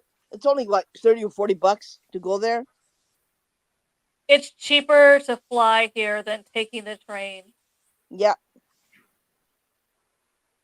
we Because I know fly a lot of people everywhere. are like, why don't you just take the bullet train? I'm like, well, that first of all, that's the most expensive Yeah, form of transportation. Second of all, even if I did take a regular train, that's still a lot more money than if I just went bought and it airplane takes a long ticket. time to get there, right? So Yeah, if you leave in the morning, you'll be there at nighttime, and you lose half the daytime, your daylight when you could be having fun. So it only takes an hour and a half to fly there, and then Not if you you must leave early in the morning. If you leave like 3 o'clock in the morning, you could be there when the sun comes. nah. None of the trains work at 3 o'clock in the morning. They all start at what, 6 o'clock? I I'm talking think. about driving. I'm talking about just drive. Shit, might as well drive it. That's when you get to Nah, see the country. we fly everywhere. But you're missing out on the country. Nah. But it's cheaper. Like I'll spend $30 to take an airplane there, I mean, I've and I driven. can. I've driven from shit. I've been to Kansas. I've been Kentucky, Tennessee, yeah, Georgia, but it's also, Mississippi, I mean, Alabama, Texas, Arkansas, gas, Oklahoma. gas wise, I think it's cheaper to also fly too, especially Yeah, because wherever you are, you have to pay to park yeah, as yeah. well. Arkansas. So I've driven to Oklahoma. I've driven to Oklahoma, and that's a 10, 12 hour trip. Yeah, 12 hours, and I just go nonstop. I just pit stop just to get gas and go. Yeah. Here it's cheaper to fly because gas is expensive in Japan, right, Amanda? It's expensive here. yeah, I was gonna say it's expensive everywhere. That's also why Yeah, it's sometimes not worth the drive yeah, because you also have not only gas but the tolls everywhere really adds up. yeah. Depending on how big a car is, depending on how much you pay in the toll. Wow. Yeah, Your and your license plate color is based on your engine size here, so that's how they know. yeah, You also have to have a sticker besides the license plate number. Besides the license plate color, you also have to have like there's a sticker somewhere on your car that's numbered. That also tells them this more of the size of your engine. and when when you had your car last hauled over, they have that sticker on there too. And if you have a parking spot too, that's another sticker that Oh, by law, yeah, because here the reason why you have to have that is by law. Mm-hmm. Every car you have to own a parking spot for that Mm-hmm. car. Yeah. You It's have Yeah, it's it. why is it so fucked up in Japan? Why? so you have to show them either if you live in an apartment, the lease that has your name on it that shows exactly where your parking spot is, if it's numbered, what number it is. I Mm-hmm. think, homeowner, you have to show the homeowner one too if you own the house. Yeah. And then you don't just then the police, then takes a few days to process. That's because they actually have a police officer go out to verify the spot you claim you have to make sure it's Mhm. actually there. And you have to do it through the government office too. What's the Yeah. If you have purpose of all that? What is the purpose? in case where you park your car, it has to have a proper spot. If it doesn't, it gets towed away. You can't just you can't just park on the side of the road in front of your house. It has to be an No. See that actual here? assigned parking spot. That doesn't And make even any if, sense. Yeah. and even if you say, "Oh, I have a driveway that can fit 2 cars," it's still numbered. Like car 1 is A, Yeah. car 2 B, or whatever, or even numbered 1 or 2 or But whatever it why? is. What's the purpose in that? Because they don't want any cars without a person without a spot to park in. You ever heard It's first come all first? registered with the, it's all registered with the government office here and the Just a police waste. department. Just a waste of resources. That's all that is. I think so too, especially when they said we had to have it's going to take a few days for this part to process before you can move on to the next, just because the police want to go and verify that it actually exists. And I didn't just make and Yeah. forge some paperwork. But It's that just a waste of paperwork Yeah. you resources. also give to them to verify has to have a map Yeah. of the building Yeah. and the parking lot and where exactly it's Yeah. supposed to be. And have to have a picture of the parking lot too. Yeah, with a picture and there'd be like a dot or an X where your parking spot is supposed to be. Yeah. Well, if I was that way, I'd get Irene. I would get out there in your bikini and just take a picture in front of your parking spot and send that in. And then you send Well, I another one. have a parking spot. That's I parking have a spot parking A. spot. Parking spot B is when you're in the nude. Go ahead and stand out there naked and take a picture and send it to them. That's B. I have a parking spot with my house. I have a parking spot with my house. My house has a parking spot in front of it Do you have a car? because my husband takes the train. So he walks down to the I train? thought your husband had a car. Yep, Damn. he takes the train. If we So need, you got a we parking rent a spot. All car. that shit was done for nothing because you don't even have a car. That's what I'm saying. It's a waste of resource. But The it money that comes they with pay the it house. back and put it towards something else. No, it comes with the house. Our property's ours. It Yeah, but you comes have to have with the the house. The property. spot registered and all that shit. That's all. That's bullshit. Well, it's already registered. We don't have. We just have to. It's all We don't have bullshit, to though. do I mean, it's all bullshit. You still have to register your car if you get a car. Plates and all the 10,000 fucking stickers that go on it. Oh, it is such a process. It took us Yeah. like 2 days to fully do the process because they make you go to like 50 different places to get Yeah. the car registered. It's the most ridiculous thing we've ever done. And we didn't Yeah. realize when we started it because we were like, we'll just do it. It won't take that long. But then as soon as you go to one office, get whatever they need to do, they send you somewhere else that's usually not even close. So it usually takes 2 days to do the whole thing. Yeah. That's true. It's okay, but we don't have an HOA here, so everything belongs to us. If we You're buy a allowed house, to We have an build. HOA. nope. Well, you also don't need permits to do anything. Like if you want to build your own little separate building on your property, You can do that without having to go and get a permit. You want to You can remodel do your that house? here. You can do that Hmm? here. It's just an add-on. That's all it is. They can't tell you nothing for an add-on. No. In some states they do. In some states they don't allow it, right? I don't know. So usually when you remodel or add on or something, there's usually permits. Usually there's permits in America you have to get, but here you just do it. Not where I live. I mean, shit. You just do what you got to do. Yeah. But we also Here have a too. lot of hurricanes that come through here too. So I mean, they That's kind probably of. why they're just used to you guys. It's like yeah, it's probably torn down anyway. The next time a hurricane comes. I'm gonna build me a jacuzzi hot tub out back. Yeah, I'm gonna do that with a little bit, and then next summer comes along and it's gone. And what I want That's is the hard. anyway. There you We go. got we have hurricanes too, but I live on a hill, More so typhoons here, more. yeah. I got earthquakes too, so Well, I know that She's just that so last used hurricane. to she's That, so used to earthquakes that it doesn't even bother her anymore. We did a podcast. There's an earthquake, and she kept going. I'm like, "Are you sure you're okay, Rain?" Yeah. She's just so used to it by now that it's just nothing new. They just wait it out. We were guests on one podcast, and it was the Sasquatch podcast, right? yeah, and Irene started Irene started having an earthquake, and they're like, "Are you sure you're okay? You keep going. You don't. We don't need to end it." She's like, "Nah, I'm good."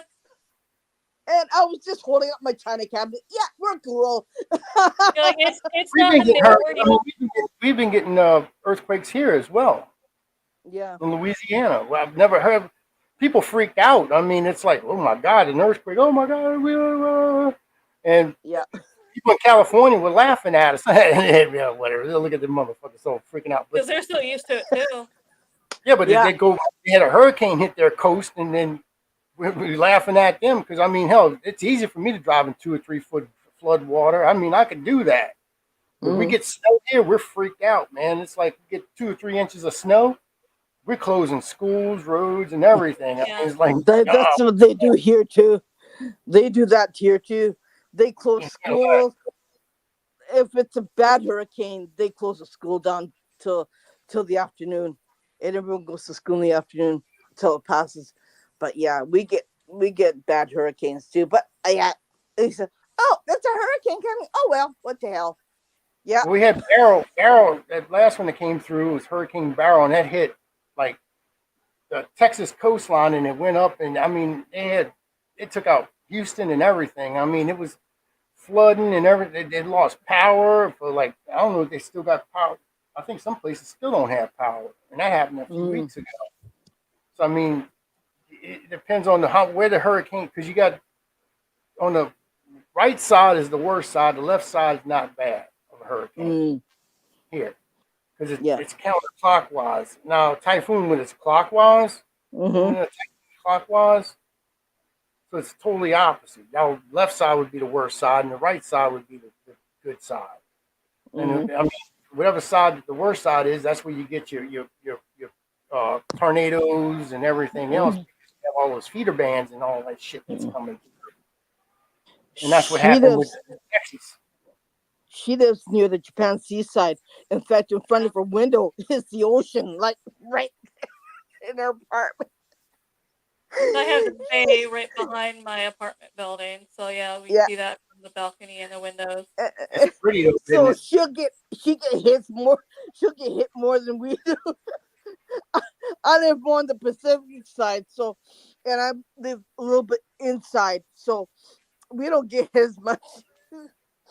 But she'll get the worst of it on her side. They're Yeah, so but used that's to typhoons here that when the first typhoon hit when I was here, I was like, should I be worried? Everyone's like, no, we're so used to it. Trust me. Yeah, Buildings are buildings are made to stand. You're good. we're like, and everyone said, "Oh, there's a typhoon coming." Yeah, we'll be okay. Yeah, don't worry about it.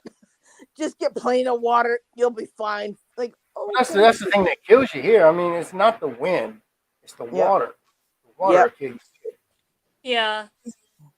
I mean, it's just the flooding and everything. It doesn't matter if you get a building that's that's well built. It can withstand winds.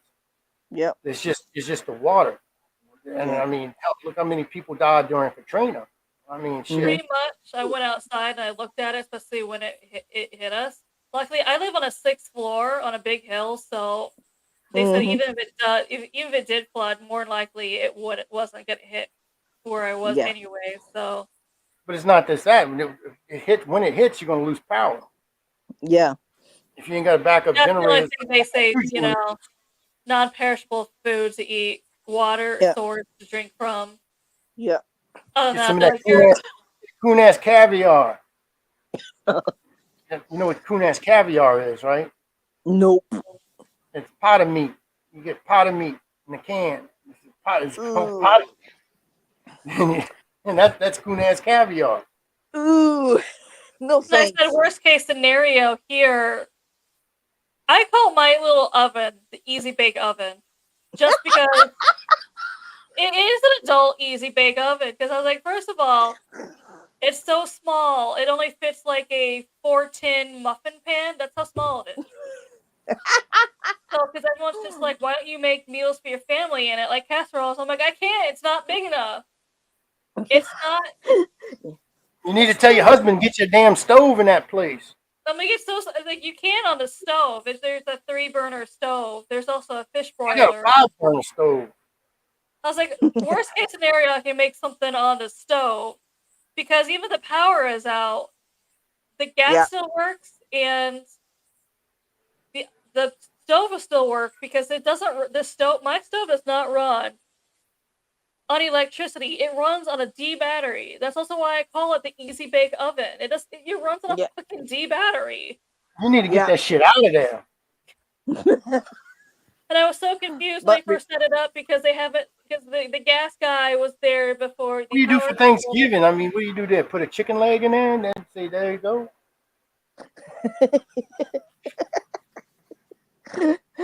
uh You can't do you a gotta turkey.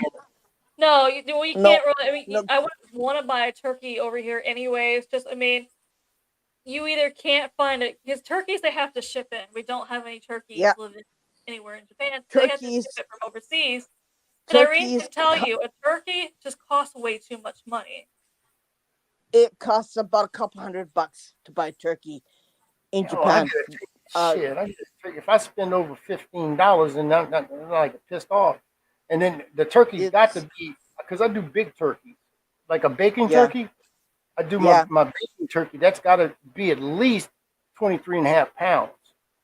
It's got to be no a big turkey. That's the smallest I'll go on a bacon turkey. Now my fried turkeys, I do fried turkeys. Those are 18-pound turkeys that I fry.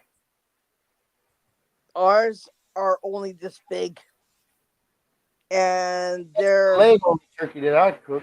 Yeah, you they're can't really get turkey. I mean, I have not been to a restaurant here at all that sells. You no can order a turkey. My son no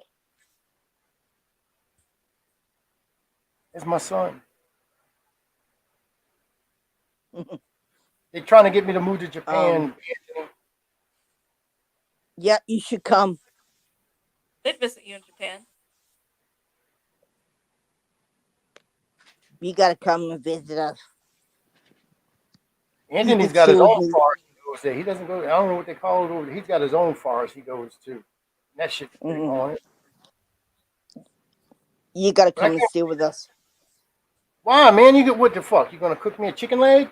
Come on. Nah, I can't be No, dealing with chicken leg. I'll, No, That's she cook spent a you lot of chicken money legs. to get a bigger oven. Her oven is not normal because here people in Japan they either have the easy bake oven that I call it because it's so small, or majority of people over here don't actually have ovens. They just have like how you make a pie or cake or something.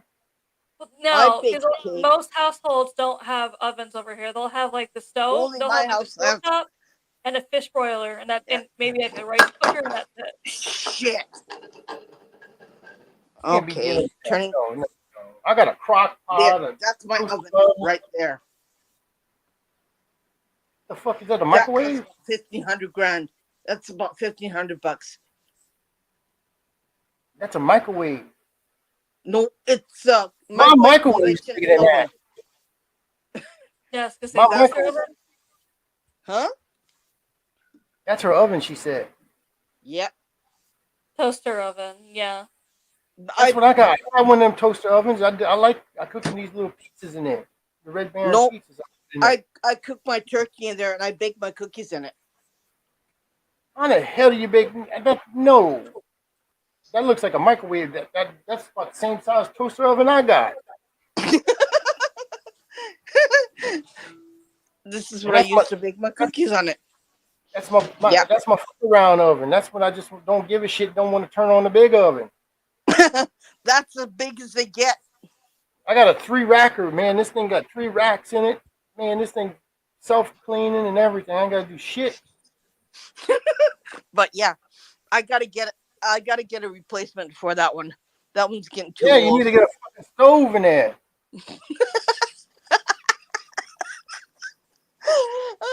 I gotta Rip find a some of them place to fucking put it. cabinets out and put a fucking stove in that place, man. I got a stove. That ain't a stove. That's a freaking microwave. Well, my kitchen's not big enough. Okay, we had a hell of a Yeah. time getting my fridge upstairs. My kitchen's upstairs. Okay, it's not How big, downstairs. Okay, how big is your refrigerators over there? Y'all got big refrigerators or little damn dorm refrigerators? Irene spent more money to have the bigger one.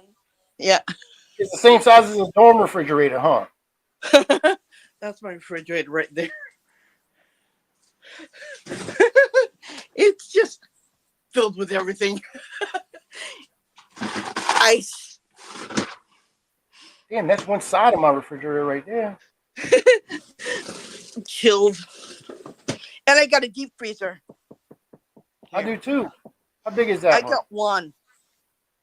You see, I don't have that kind of room in my kitchen, okay? Yeah, I got that's not a good. big chest of freezer right there. It's I've got huge. a half winding staircase. I got a half spiral staircase, so they have to carry it upstairs to my kitchen. Amanda, don't you live on base? My kitchen's No, upstairs. well, base housing was completely full when we got here, so we had to get an apartment in town.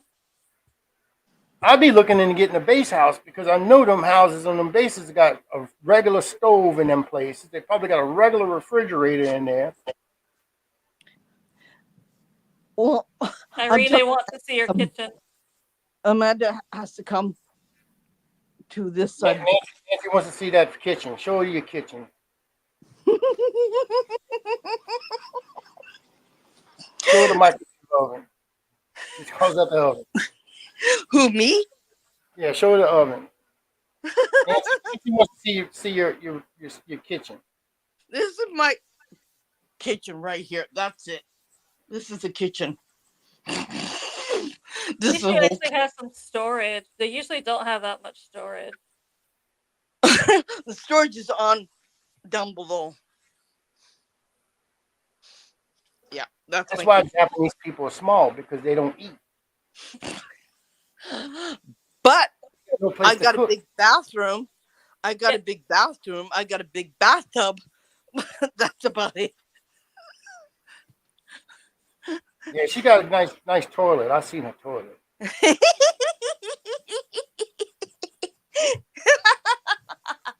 Yeah, I get a big toilet. Yeah, big toilet. Big toilet. There's fancy shit on there. Yeah, it's got a bidet. It's got a heater on the toilet seat. It's got everything on it. You can wash your backside. You can wash your front side. You can do everything in it. Yeah, it's a pretty big. You do it. I mean, like I said, y'all. Well, I mean, Japanese cooking it doesn't take a lot because you got like Amanda said, you got rice cookers and stuff like that, and Yeah. it's all. Yep. Yeah, most Japanese toilets here, as Irene can tell you, the one she showed you, because we have one just like that here, is the seat is heated. Yeah. And yes, you press a button and there's a bidet in it. Yeah. Yeah, I got a bidet. Warm water comes out too. I got lights in it and everything. Yeah. You can change I Change the pressure on that too. and this is where I control the gas. This is it. You put fresh water in the bathtub. You heat up the water in the bathtub. You measure. Hold on a second. There, the water's 43 degrees centigrade. It's 20. It's 20 liters of water. It's called a hot water heater. Just set the fucking. You ain't gotta worry about it. You turn the nozzle. You add a little cold to it. You add a little hot to it, and there you're done with it. It's got 20 liters of water in it, right? So, and keeps the water warm for 5 hours in the bathtub. There. That's everything. That's my gas panel. It's a gas panel. Mm, mm. And right now, the water's being heated. Right now, there's fresh water being put in the bathtub. I mean, it must have been a big shock to you from coming from the United States, living a certain way, and then you had to move over there, and then living a whole different another way, a whole different other style lifestyle. Yeah. Yeah. The first More time like we saw one of those, Irene, they didn't tell us how to use it, so we had to figure it out on our own. And we were so confused at first. We were like, "How do I get the water?" Yeah. How do I heat up my bathtub? You just turn on a valve. I don't I get have any taps on my bathtub. It comes out of a hole on the side of my bathtub, so it heats up the water. Water comes in that way, and you plug the bathtub.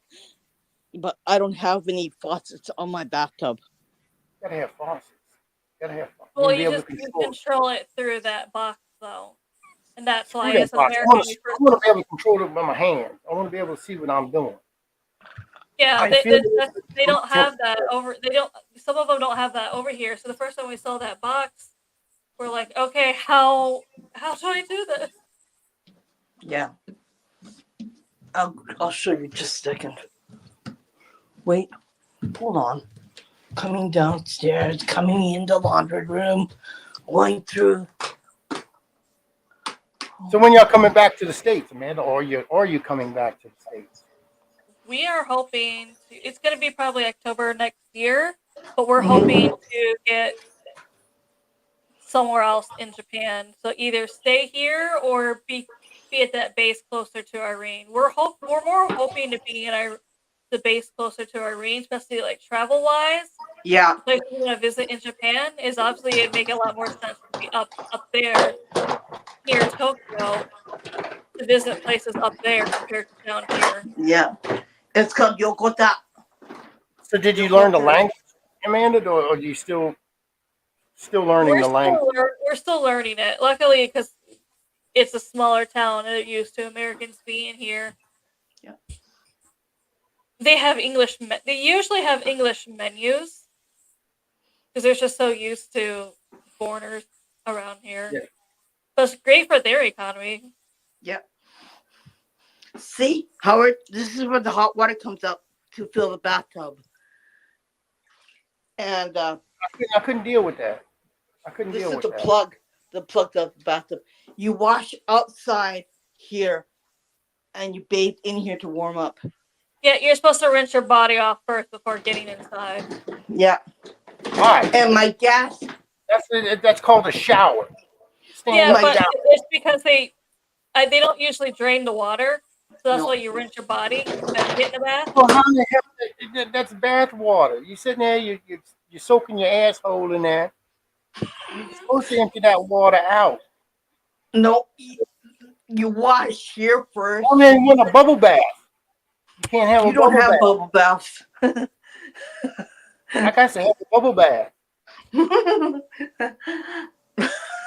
Water is really expensive in Japan.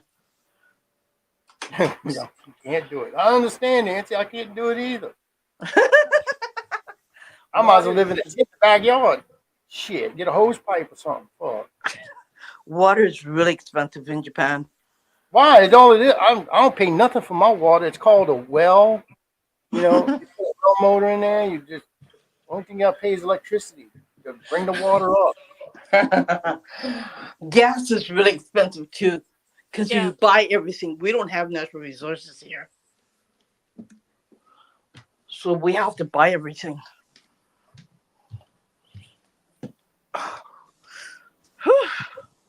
There. I don't know if I can. I don't know. Oh, you can. No. No. No. Howard needs a bubble bath. Howard's got to be able to control his water with some faucets. The toilet's okay. I can deal with the toilet. Toilet's with the shower and the tub. No, that's got to go. The oven. No, I got to have a stove in that fucking place. I got to have a refrigerator. Not no dorm refrigerator. A mini fridge. I got to have a refrigerator. I guess I'm too Americanized. I guess because I'm used to bigger and better. Yeah. Luckily, we got when we got our apartment. One of the things I specifically did not want to get, this one does not have it, thankfully, is the Tatimi floors. Mhm. It's it's it's made from it's an old Japanese flooring that they use, and you gotta watch out because they're made elsewhere in Southeast Asia, and they got all kinds of bugs growing there, and I got really bitten really bad. That's what I'm going to go with. I now have wood flooring in my throughout my house except my bathrooms and my kitchen. I have tile, ceramic tile. The next flooring I'm going to do when I pull up this hardwood flooring is I want to go bamboo. Bamboo flooring. They have that. They have that bamboo flooring. It's pretty too. I want to Yeah, go bamboo flooring. And it's strong. It's strong. Yeah, Lasts a long time. it does Rather than grow the no. fast here, so that's even. it's cooler too in the summertime. Supposedly, Tatimi mats though also get easily damaged, so I'm like, yeah, no. No. Especially if you have kids, they'd be dropping shit and That's what I yeah, said. I have a kid. I have a dog. No, I don't. That's I one of don't those things have I one wish in I my would. house. I don't have a tatami floor in my house. My house is a brand new way of building it, so they don't have that here. It's just totally different. Only the old houses have that, not the new ones. well, that's what Amanda wants. She wants an old house. Oh, One you that's want to home. buy an old house? You can buy an old house, Howard. You could, if you want to. It doesn't cost very much money. I They're don't want to buy. giving. I'm not. I'm. You got me freaked out about Japan now. I mean, you didn't show me your kitchen. Fuck. I mean, it's like, man, I can't cook shit in that place. Well, the old houses are have bigger kitchens, right? And they're giving them away. You can come here and buy a house, fix it up yourself, and live in it. That is the one of the requirements. There are ways to get a free house here. However, Hmm. part of the arrangement is you have to remodel it. Yeah, yourself. You have to fix it up. You have to remodel it yourself. Yeah. And I'm like, yeah, I'm not able to remodel anything, especially something old, and make You it can't more. hire contractors to come in and remodel. I don't think you can because it's just one of those things where like you have to remodel the house. I'm like, yeah, Sometimes I if don't you Yeah. have think so. no skills whatsoever, I mean, you bought a house, that doesn't make any sense. I mean, if you're a contractor, yeah, it would be awesome that you can just buy a house, we'll get a free house, and then you only got to do is remodel it. Fuck, I mean, Yeah. if you already have the knowledge, sometimes if you Yeah. don't have the knowledge, Yeah. But you could hire somebody to do it if you want to. you It can't comes hire a with the, it contractor. comes with it comes with a huge backyard and a huge front yard, and yeah, it's like in the middle. It's like a countryside house. If you want to buy it, it's yours. And then What? you do that, and all of a sudden you've got some shit that's happening, like in the grudge and shit happening in your house. Oh, fuck. That's a possibility here. So yeah, that's also Get some one of the kid coming reasons. out of your tub. You know, fuck that. Listen What? at that kid talking shit. Some of them are haunted. Some of them aren't. Some they just left. They just decided to leave because they ran out of money to pay for it. So they just I'm gonna dumped it. tell you something else. If you come to New Orleans, do not come during the summertime because you'll be miserable. No, we're Mm, the same here. We're Ruin, miserable now. we're Irene just said that they ruin had their AC on. Irene said they had their AC on 17 degrees Celsius, and it was not cooling down the house because it's just so hot and humid that it was not doing anything. it. Like I was sitting here baking Yeah, yesterday on she the said that podcast. happened.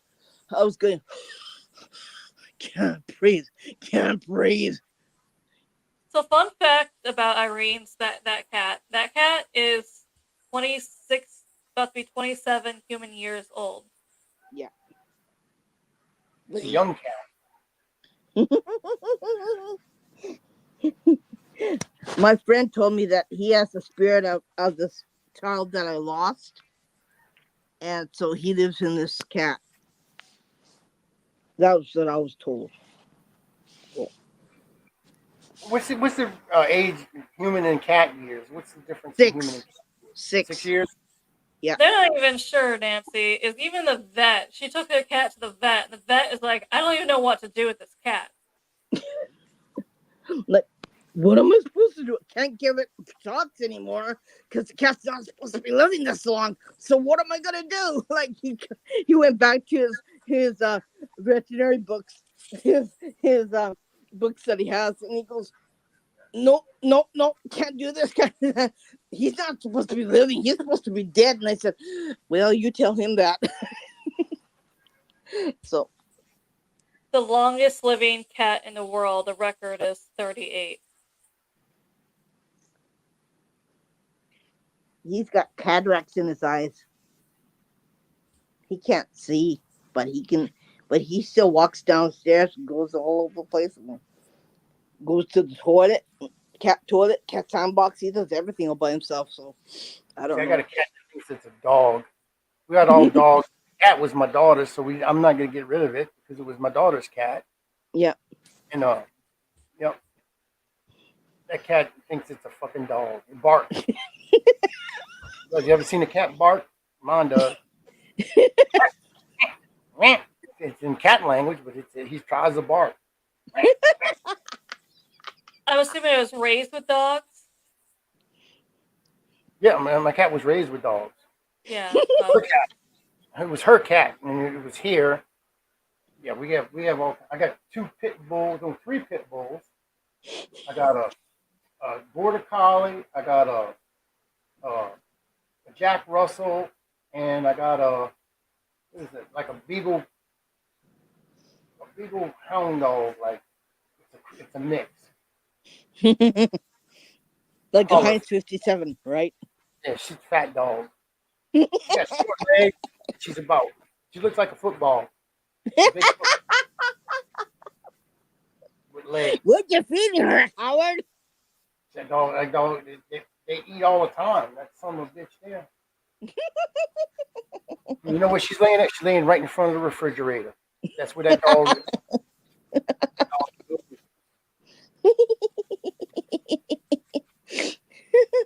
Cat won't eat cat food. He eats dog food. So that's when I don't have to buy cat food. So the cat eats dog food. I bought a kitty box. He Mm-hmm. won't go. I got pads. I bought these potty pads, Mm-hmm. and the cat will go on a potty pad, just like the dog would, in case you haven't walked him yet, and they have to go to the bathroom. It goes right on the potty pad, just like the dogs do.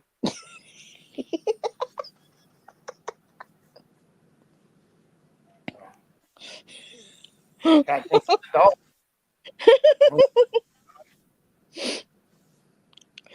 Oh dear. Wait a second.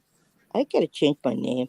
I But gotta y'all want change to my name. come like in November, December, mainly like this January possibly. It's cold in January, so it's not that bad. You Hmm. can walk around and enjoy it, the city Mm-hmm. more. Do dogs pee in the house? Wait, do dogs pee? My dogs pee outside, but you have to put pads in case they got to go because I don't want them Mm-hmm. pissing on the floor. Yeah. Yeah, I have potty pads down just in case. Mm. They usually get walked. They Um. get like 3 times a day to get walked. Oh, Howard, you're such a softie. That's why. And then I got pigs and chickens, and yeah, you getting ready to get some. Yeah, can you keep a pig in your yard? Yeah, you gotta have a permit for that shit, huh? You're kidding, really? No, I'm talking about you. You got to have permits to have pigs and chickens. Yeah. Yeah, that shit. Um. You can't own a chicken and you can't own a pig in the city. I live outside. Yeah, I can have that. I live in one of the richest parishes in Louisiana, and they have bans on everything. And I was grandfathered in because I had pigs and chickens. Hell, I had cows out there one time. Yeah, My neighbor has goats. I live in a I huge had a city. goat. The goat ate the damn chain that was on him. It was a thin ass chain. And the goat ate it. I've never seen a goat eat fucking that kind of. I mean, I know goats eat cans and shit if you leave it in there, but this fucker here ate a chain. Damn. Yeah, I live in a huge city. I can't have stuff like that in my house. Most I can have is a cat or a dog. I can't have anything else other than that. Oh, they're not those ain't in my house. They in the backyard. The pigs and chickens. Oh fuck that. I don't even have a backyard. I barely like the dogs in my house. I don't even have. I don't even have a backyard, Howard. I just have. I got a big yard. I got a big piece of property. I don't. I'm getting ready to till up some ground. I'm looking for a tiller right now, garden tiller. I want to till up.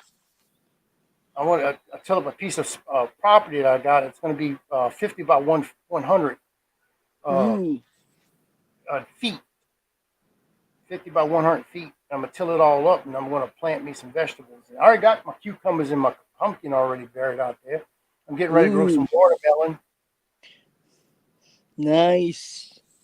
Yeah, my I cucumbers are can't grow. I only got blackberry, blueberry, and raspberry outside, and I have a lemon tree. I got blackberry growing. The blackberry grows wild here.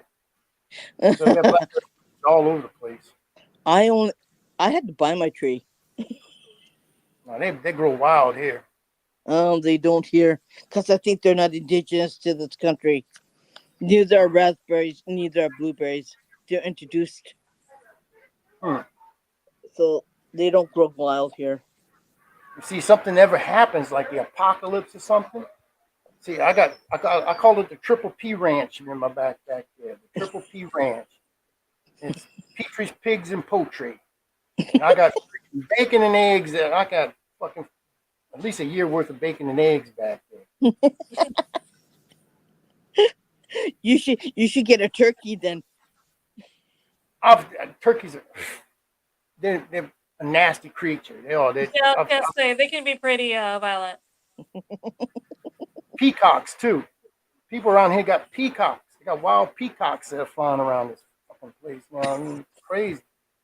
Them damn things scream. I'm like, what the hell is that? It sounds like some woman dying out in the woods. I mean, he's a freaking peacock.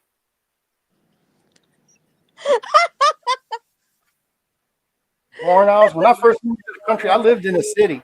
I lived in the city for most of for 12 years, my younger years. When I moved to the country, first night out here, I screamed I was like, I was scared shitless. I was scared shitless. I heard this woman screaming at the top of her lungs, and it was a fucking barn owl. No, That's what damn. it was. I said, "Oh my God, there's somebody dying out in the woods, man! Call the law or something, shit."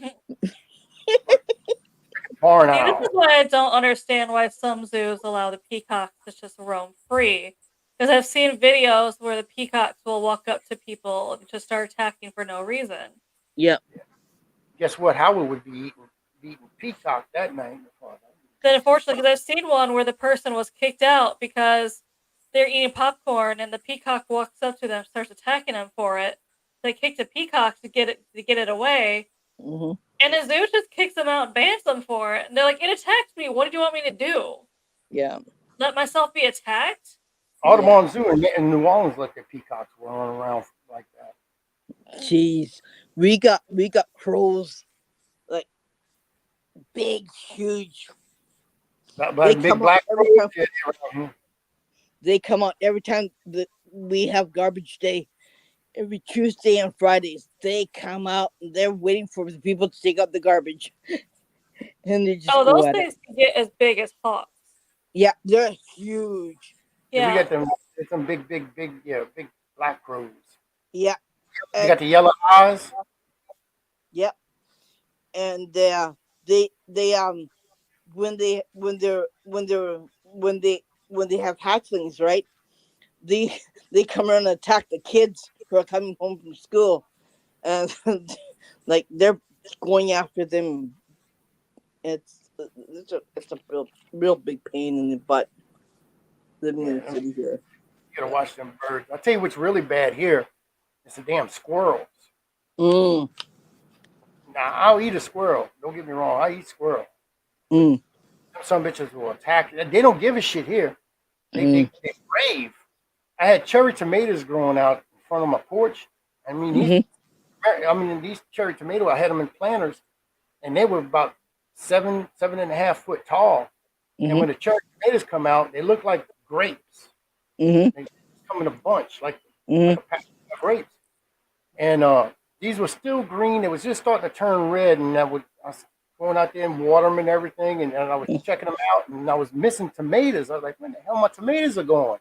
So I stayed out there and watched them, and these fucking squirrels come down, and they just grab a pot, pox of them, and they just start eating the fucking tomatoes right down the rail on my porch rail. I'm like, "What the hell?" So I went out there and usually they kind of flinch, they run off when they see a human. These some bitches stood right there. So I went up there and I hit one with my hand. He jumped back on the rail and started continuously eating. So I had to go in the house and get the broom and I beat the shit out of one of them squirrels. And he took the beating and came right back. So I said, man, I can't wait. Wait till all of my neighbors go to work. I'm gonna shoot me some squirrels. That's what's gonna happen. You're gonna make yourself some squirrel stew. I'll make me some shit. I'll eat some squirrel now. Yeah, I have enough of them to make a nice stew. we have. I can't plant herbs. I can't plant um, and I can't even uh pumpkin. I can't even plant a pumpkin because the birds will eat it.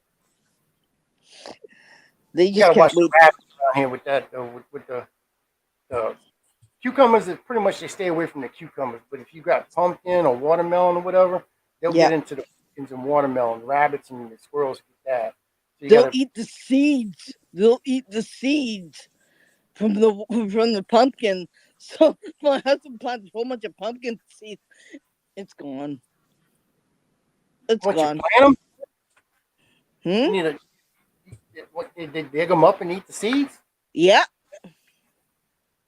Damn, Yep. I'll be eating me some squirrels or something for putting up It's with that it's shit. my husband planted some thyme, some rosemary, and some what was it? Some parsley. They're all gone. That's why you get them in a window box. Uh, You plant your herbs in a window box, and you can yeah. when you're I cooking, told him to. especially in the kitchen, you have a window in your kitchen. Plant them in Yeah. your kitchen window box, and then you can go and as you need the herbs, you can just get fresh herbs and right then and there. You ain't got to worry about buying that dried out shit that you buy in a container. You got fresh herbs. Yeah. I gotta tell him to get that for upstairs here, so I can plant it upstairs. because they can't plant them in the garden because nothing. They all get chomped on right away. So what's the strangest things y'all have eaten out there so far, Amanda? Chicken liver? You never had fried chicken liver before? No. Fried It's chicken like, liver and fried gizzards are good down here. Shit, you fry that, that's good eating. yeah, it actually was really good because we ordered a bunch of stuff like that where it was like the chicken insides, different ones, Mm-hmm. and we didn't know which one was which when it came, but it didn't really matter. And it's just it is really good to taste it. And the livers are soft and you know it's soft and you can chew it real good. But the chicken gizzards are more rubbery Yeah, and we've had that too here. it's a good flavor. That's the weirdest thing you had. Something we wasn't used to. That and eel. I never had eel before, so that'd be something new I'd like to try. They got eel. We got where Amanda lives. I'm surprised she didn't eat any fugu, like tiger blowfish. That's really good. Blowfish? Yeah. Yep. Yeah, you gotta watch it and make sure they clean them right, though, don't you? Oh, they do. They have a special license. 'Cause you can die from that shit. Yeah, Yeah. because they lock up the guts in a box, and it's outside, and it's got a lock on it, and it's got a key on it. So they get they get they have a special company that picks them up and destroys it. And they don't put it in a garbage bag because they don't want any dogs or cats wandering outside eating it and dying from it. So that's why they put it in a special lockbox outside, and I'll tell you a secret, and this no was told to me. they get You taken ever, away. you ever heard of And what they they get call zombie dust? yeah You ever they heard of get ta- zombie dust? No. no. Okay, you ever seen the movies where voodoo people they turn the dead people they bring back from the dead? They Yeah, use something. They the use what they particular call zombie powder. dust. It's a powder, Yeah. and part of that powder is made from blowfish. Ooh. That's how they make them where they can lower their heart rates down and everything, and then they bring them back from the dead, and then they're pretty submissive because you keep feeding them the zombie Ooh. dust. That's how they Ooh. make zombies.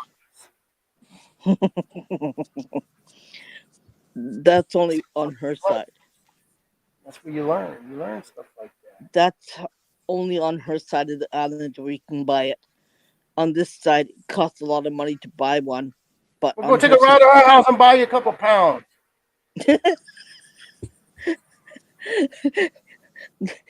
that's only on her side where you can buy it. It's cheaper on where she lives than where we live.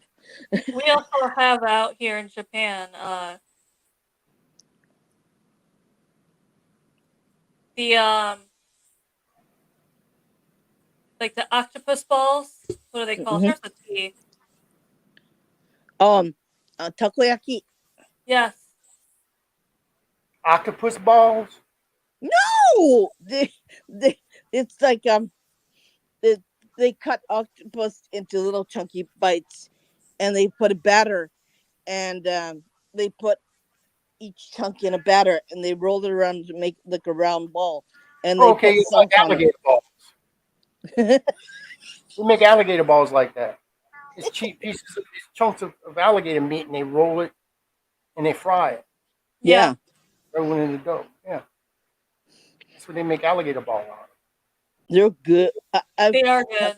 yeah, I've never had an alligator ball. You have alligators. Nope, You ever we eaten don't. alligator? Nope, we don't have that. We only have sharks here. I've eaten shark.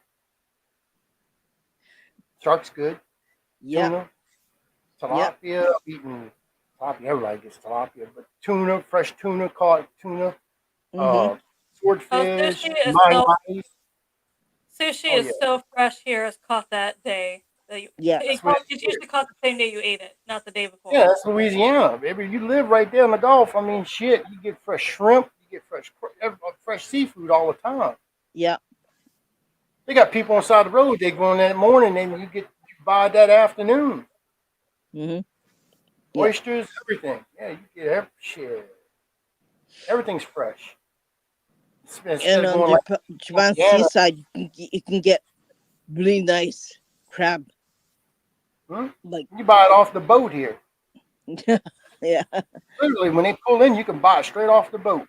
Oh, that sounds yummy. It's fresh. Mm. That dead shit. I've seen people buy them packs of shrimps and stuff from Walmart. You know, oh look, it's $5, $6 for a bag of little shrimps and all that. Yeah. No, thank you. I said, let's No. get some of that fresh shrimp. Yeah. What? Get you right off the boat. Right off the boat. But you never had like turtle. Turtle's good eating. No. Alligator. Alligator Nope. sauce. Oh my God, that's good.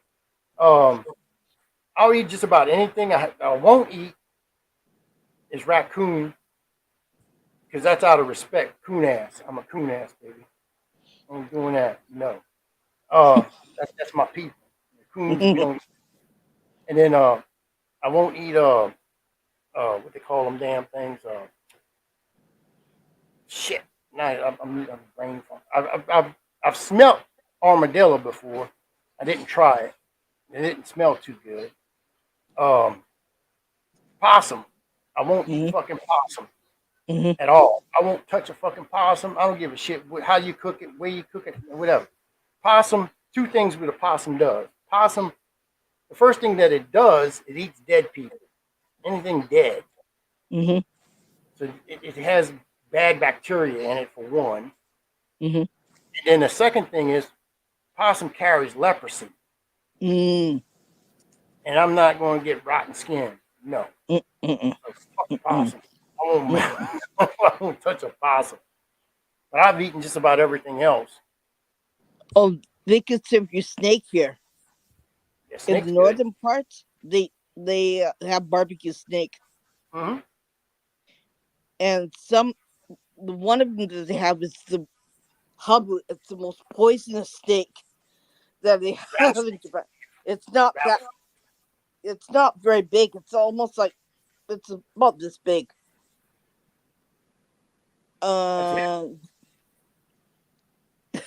You can they barbecue them. Barbecue alligators, small alligators. Yeah. I got pictures when I've done a couple of them before. I do. Alligator meat is pretty good. They sell that shit in the stores now. Down here. You can buy it on Amazon in Japan. I noticed that. Alligator? Alligator's good. Yeah. You can buy. That was one of the things that they were talking about. If you can have alligator during Lenten season and stuff, I don't give a shit. I'm going to eat alligator anyway. I was gonna say, I'm sure that you guys have a lot of alligators anyway, so. Yeah. I mean, you ever seen the History Channel? Swamp People? Yeah. You ever seen Swamp People? Yeah. That's filmed like not even 20 miles away from me. Dang. Swamp People. Oh, yeah, we're Swamp People. Yeah. We had that about 20 miles away. I know most of the assholes. Oh, when you come, you gotta bring some gator meat with you. You won't be able to get that on that plane? I'm going to keep Yeah, I was gonna fresh. say, I really wouldn't allow that on the plane. That's one of the things they scan for. Shit. They ask you that shit when you come to the United States. You're bringing in any vegetables or anything else in. They want to quarantine that shit. Yeah, I'm bringing in fucking 30, 40 pounds of alligator meat. And they're going to be like, what the fuck you trying to smuggle in? You'd have to go there to eat it, Irene. Oh, shit. Okay. I'm taking a road trip. Not this You year. ain't gonna Not take a road trip over the Atlantic. I mean Pacific. You can't do that. Just to say, I'm Irene, you thinking. can't drive to Louisiana from I'm thinking Japan. a road trip. Not this year, not next year, but the year after. I'm going. I have to go to the mainland. People in Texas want me to meet them, visit them, and where is it?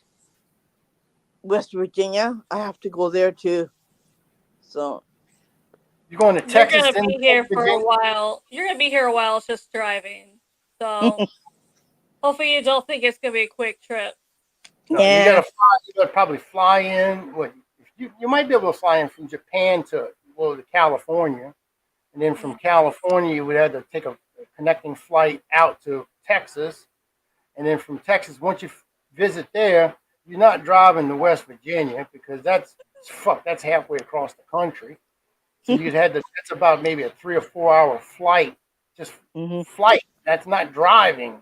I no, mean, from my house, my front door to Kansas, that's fucking 15 and a half hour drive. I know. Yeah, that's So what I'm saying. If you plan on driving, you're gonna be here for an extremely long time. well, my husband wants to go too. So You'd have to fly to wherever you want to go. It's going to cost you just the flights alone, unless you got Yeah, a you're lot of gonna miles. definitely have to fly from yeah, Texas to West Virginia. yeah. So I'm Now, you gonna. may be able to drive to Louisiana from Texas, depending on what part of Texas you're in. Now, I if you're might on the pop in and say hi, west side, Howard. yeah, I might if pop you're on the in and west say side of hi, Texas, Howard. it's going to be a long drive. If you're on the east side of Texas, then it won't be that bad. I think from my house to Houston, it's about 8 hours. Austin is where I'm going to be going. Austin, hmm that's about 10 hours. Shit. I should say hi, Howard. I'm going to pop into Louisiana. Well, if you're driving, you're going to drive through Louisiana. You're going to drive through the northern part of Louisiana. I was gonna say, Irene, if you're driving, you might as well just stay a couple of nights in Louisiana. Yeah, because Make it more worth the long drive. I promised my friend I'd pop in. I visit them. I promised don't do that, so I have to. But it won't be the first time. But I'll be going with a Japanese passport. I won't be going with a Canadian passport because I've got to get citizenship in In Japan. Canada, oh, you ain't a citizen of Japan. Yeah, You're not a citizen.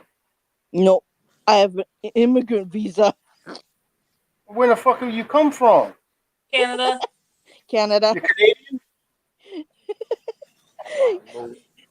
Why the hell you? How the hell you ended up in Japan from Canada? My husband,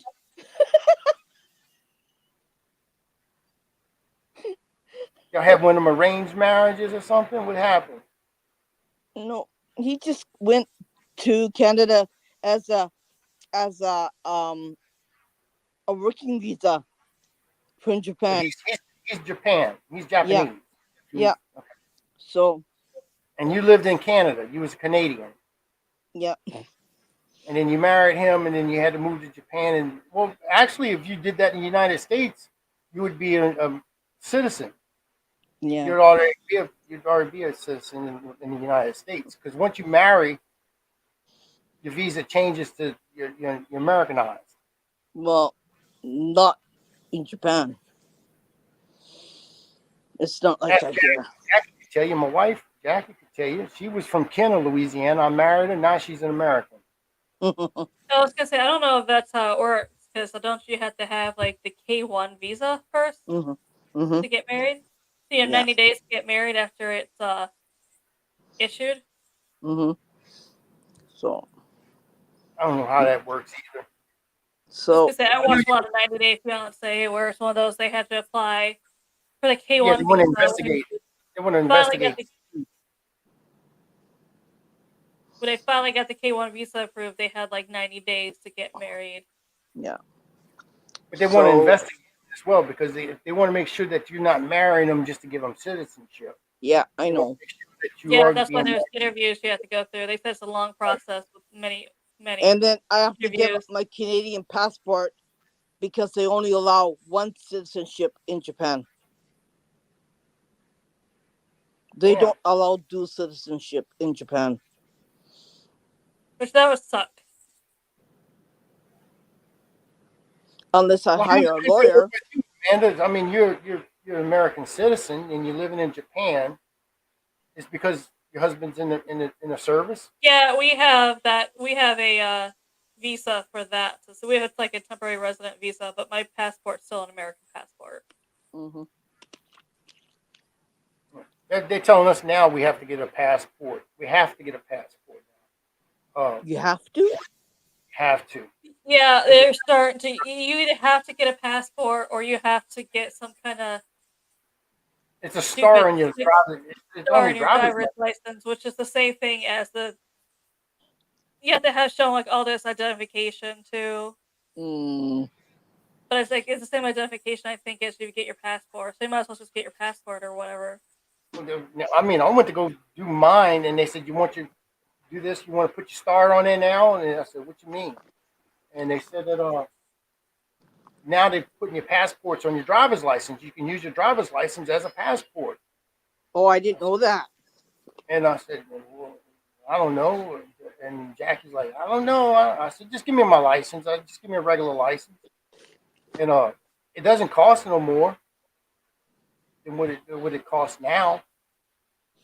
I got one of these. I just covered the other part. This is my visa, second stay in Japan. I have to carry this wherever I go when I travel anywhere in Japan. It's it's part of my immigrant visa. Shit. Yeah. It tells it's in Japanese when I was born, what country I was born in, where I live, um uh when my passport expires, and it has the address where I live in the back. Yeah. But they're doing it where when you're taking flights and stuff, because now even if you're flying just in the United States, say if I fly from Louisiana to, I don't know, to Virginia, Hmm. and I have to have a passport now in order to fly. Oh Passport or the gosh. star on your ID. ID, right? Oh damn. I I don't can know bring my why. license and just get a star put on it. That's all I need to do is just renew the license, and I may have to just get another license. I think it's like $10 just to get a new Hmm. license. So I'm I not just got sure my. why they started doing that though, but yeah. I don't know either. Maybe it's because of like they're trying to crack down on terrorism or something. I don't know. I don't know. That's weird. They're making it more complicated than it really is, right? Of course. But, yep. So, They but yeah, got Which is another one here. It's called a My Card, where you can use this instead of using your insurance. So they can use this instead of your insurance that covers you for medical. So it's called a My Card, and it has this thing on the back of it. So yeah. so that pays for your insurance. You have to pay for insurance, or you get your insurance for free. My insurance, my husband pays half. His company pays half, and we pay half. It ain't And bad. it covers dental, prescription, all prescription, um, all hospitalization, everything. So yeah, That ain't bad at all. nope. And it it's yeah. healthcare over here is a lot more affordable than back in the United States. It's This just we this is the, overheard people who did stupid shit over here, went to a Japanese hospital. Obviously, they didn't have Japanese insurance; they had to pay out of pocket. But they said it actually was not that much. yeah. This is the insurance that Costco Japan has for their employees, and so yeah. So that's the insurance card. I got the Blue Cross Blue Shield. Yeah. Yeah, we don't need that. All you need is just this. You can go to the dentist. You can get your prescription filled. You can get everything done. Actually, when I go to the doctor, when I go see my doctor, I only pay $4.20, and then I get my prescriptions for about $20 now. I don't pay nothing Mm, for my prescriptions, and it costs me, I think it's $30. No, my primary care physician doesn't cost me anything. mm, Now, if I go to a specialist, it costs me $40 to see a specialist. yeah, but yeah, it's pretty good. It's pretty good when you see a doctor here. It's more affordable, isn't it, Amanda? Yeah, must have been here. Yeah, that's a lot of people Then are saying. Just going to the you get hospital, the even emergency room visits. Hmm. you get the Aflac insurance, and then that's even better because it pays you to pay. Yeah, even your insurance, if it pays you still. Yeah. Helps pay your bills. You're sick or whatever. You get hurt. It's good The to only get. the only thing that we don't have housing insurance on this house. We don't have that because you can get earthquake insurance. You can get typhoon insurance. Torn, but we don't have that because they don't pay out if your house gets destroyed, right? So You don't pay that's out. You get insurance. It's supposed to pay. well, they don't because a lot of people had damage to their house in the last earthquake, and they had so many people that wanted money from their insurance that they just didn't bother paying it out. So natural disasters are just something different in this country. It don't matter here. I mean, they pay you no matter what happens. You get the insurance. I mean, but insurance is very expensive. Yeah, Hmm. House here insurance. too, it's really expensive here too. Especially earthquake insurance is really expensive in Japan. Well, it's not earthquakes. We have hurricanes, and I mean, it's very destructive. And insurance companies actually pulled out of Louisiana. Yeah. It's hard to find an insurance company that'll pay for your housing, for house insurance. And if you have a mortgage, you have to have house insurance. So you have, it's like now what I have to get because my insurance company pulled out. I mean, I Mm. paid my premiums and everything, and they said I was, sorry they had to lose me, but uh, I had to go with another insurance company, and to find one, you couldn't find one. So we finally found one. It's through the state. You have to get. A lot of people have the insurance that's through the state because a lot of Mhm. these insurance companies pulled out housing Mhm. insurance because they don't. They're losing so much money when Mhm. a hurricane comes through. Yeah. Do you have a You like, mortgage, I Howard? have a mortgage. Yeah, I got a mortgage. We don't have one. You paid your house off. Yeah. Well, When that's we nice. bought it, we My house paid off. I got cash. a mortgage. We paid cash. I ain't got that kind of money like you got, Irene. I'm a poor man. I got to pay what I got to pay. I mean, but Yeah. see, the thing is, I got a mortgage because I got a big fucking stove and a big refrigerator, Oh yeah. and I can turn my water on and off.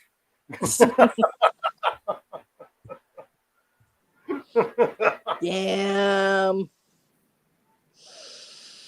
That's why Yeah, I we pay a don't mortgage. we don't have a mortgage. A lot of people in the United States. I mean, shit, you got to go 90% of people in the United Well, States you have a have to. Well, it's different because I know how the housing market in America sucks.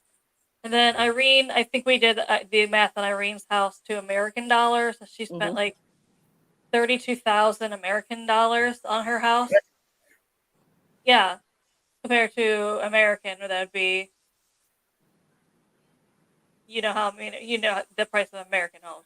You pretty much have to have a Yeah, mortgage. my house is Yeah. worth 175 American dollars. So that's quite a few thousands of dollars more than 32,000. You have to have a mortgage. Mm. I can't come up with 100 some thousand dollars. We our property's pretty big for where we live, and it's uh I don't know. It's one of the biggest ones that you have in Tokyo. So it's not small. Our house is pretty big too. So it holds up the whole property. It sits on the whole property. So we don't hardly have any room for anything else. I mean, it depends, I guess, where you live at. Because even in the United States, like I have uh, and my son-in-law. They live in Florida. Hmm. They live in the Panhandle of Florida. Hmm. Now, some things are more expensive there, and some things are dirt cheap. And it's like their insurance, their for the kids to go to school and stuff like that, and stuff that they get, you know, breaks on. We don't have here, so Mm, it's affordable for them to live in Florida rather than living in Louisiana. mm. For us, it's cheaper to live in Tokyo than to live outskirts because the water's cheaper, the electric bill is cheaper, and the gas is cheaper here in the city than it is out in the countryside. Yeah, because I mean, I don't understand it. I mean, if I lived in a countryside, I'd have my own water because I'd have Hmm. put a well in. I'd have them drill a well. Hmm. Okay, so you got your water covered. You can use as much water as you want once you Hmm. pump out of the ground. Uh, Only thing you would really have to pay for is electricity. Hmm. And then you put a deep well pump on your ground, it doesn't burn a lot of electricity. It burns just as much as a light bulb burns, to be honest with Hmm. you. Your motor will run for about I'd say 3 or 4 minutes the max. And then Hmm. it fills the tank. And when you turn your water on, you're getting water from the tank actually that's coming into your home. They don't have that here in Japan, don't they, Amanda? No, 'cause I don't recall ever seeing anything like that either. Mm, they have well water. We can, That's well water. yeah, It's coming from a well, a deep well. yeah, Don't you still have to pay for that though, Irene? yeah. Yeah. Yeah, but if you have your own well, then you ain't got to worry about paying for it. Electricity is more expensive in the countryside than it is in the city. Yeah, but you only Gas is burn as much as a light bulb. gas is really expensive outside the. Amanda, do you have Y'all have, propane? yeah, there's propane and butane here. Do I you don't have think it's propane? protein. I don't know. I think it's just the regular gas because we just have that. We have a box that can turn it on or off. Natural gas. So hers is probably not. Yeah, ours is natural gas. Yeah, Y'all try to look into propane. Propane is really expensive in Japan. Oh, fuck no, it's not. You can buy a big gallon. I mean, one of the big tanks here, Yeah, yeah. about $30 for a tank. Propane is really expensive to run That's what in the. we use to boil crawfish and stuff. Turkeys. City gas is cheaper than propane. It's Yeah, but if your lights go out, you're screwed. propane is about $400 a month. Gas is about what, $50 a month for city gas. Well, I'm just saying, like, if you dead of winter, and especially in Louisiana, it gets. I mean, people don't think it gets cold in Louisiana. It gets fucking cold because it's humidity, and Hmm. that it turns that humidity and it makes it even. It's like opening up your refrigerator Yep, or you freeze it, and you stick your hand in there. It gets cold, and but then you yep. don't see no snow or anything in there. Nope. It's just it gets really cold, and Yep. you talking about these ice storms and stuff that we get down here. Yep. uh, you lose your power. Well, how are you going to keep your house warm? If you either have to have a fireplace, a couple of generators, or you get propane. And propane, you keep your house warm at least. You know, you can turn on a stove and maybe a heater or something, a propane Yeah. heater in your house or something, rather That's than what they just have here. They have propane gas stoves. It's called a gas fan heater. I don't have that because I've got allergies and I've got lung issues, so I don't own that. All I have is my my my air conditioner that blows off heat, well, if it's and not, if it anything, gets. good to have a backup at least anyway. You know, It just gets cold. On her side, it gets really cold. In Japan Sea side, when you're near the ocean, it's freezing cold. In the winter, yes. Yeah, it is like, oh, you feel it right through your yeah, bones. it's coming straight off the freaking water. That's why. Yeah, Hmm. you can feel it right through your bones. It's so cold. You won't believe it. It's icy cold in the wintertime, isn't it, Amanda? Yeah, it gets pretty cold here in the winter.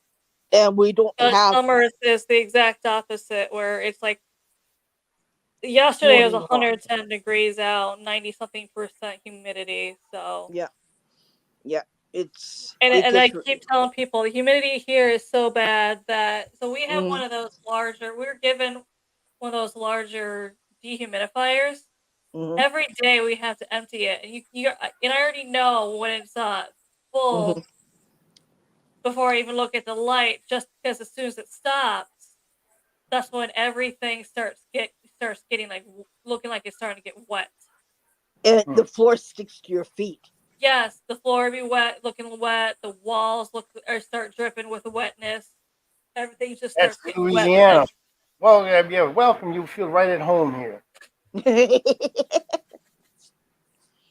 got to watch out for Yes. the black mold and everything else because that. Yeah, Yeah. that's what it is Yeah. here. Is Yeah. I was like, I swear, mold grows overnight here. Yeah. Yeah. You got And to, if you yeah, you don't got have the dehumidifier on, it just, yeah, your books will get all moldy too, right? Everything is moldy. Yeah. Everything. Yeah. Yeah. It's just, I'm lucky I live in the city, but in the city it's really hot too. I got wall to wall concrete, so it gets pretty hot here. Oh,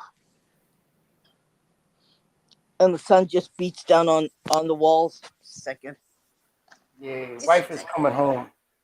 I have to get off now. I got to All go right, cook. guys, we will wrap this up. Hopefully, we'll have Howard on another day. Yeah. We can talk Godzilla some more, whatever Yeah. else. But everyone who's joined us, thank you so much for joining us. We appreciate it, and we will see. And thank Howard. Thank you again for taking the time to join us today. Thank you, Godzilla. Thank you, and Thank thank y'all you for everyone. having me on. Yeah. Thank you Appreciate it. So everyone else who tuned in. Thank you, and we'll see you later. Bye for now.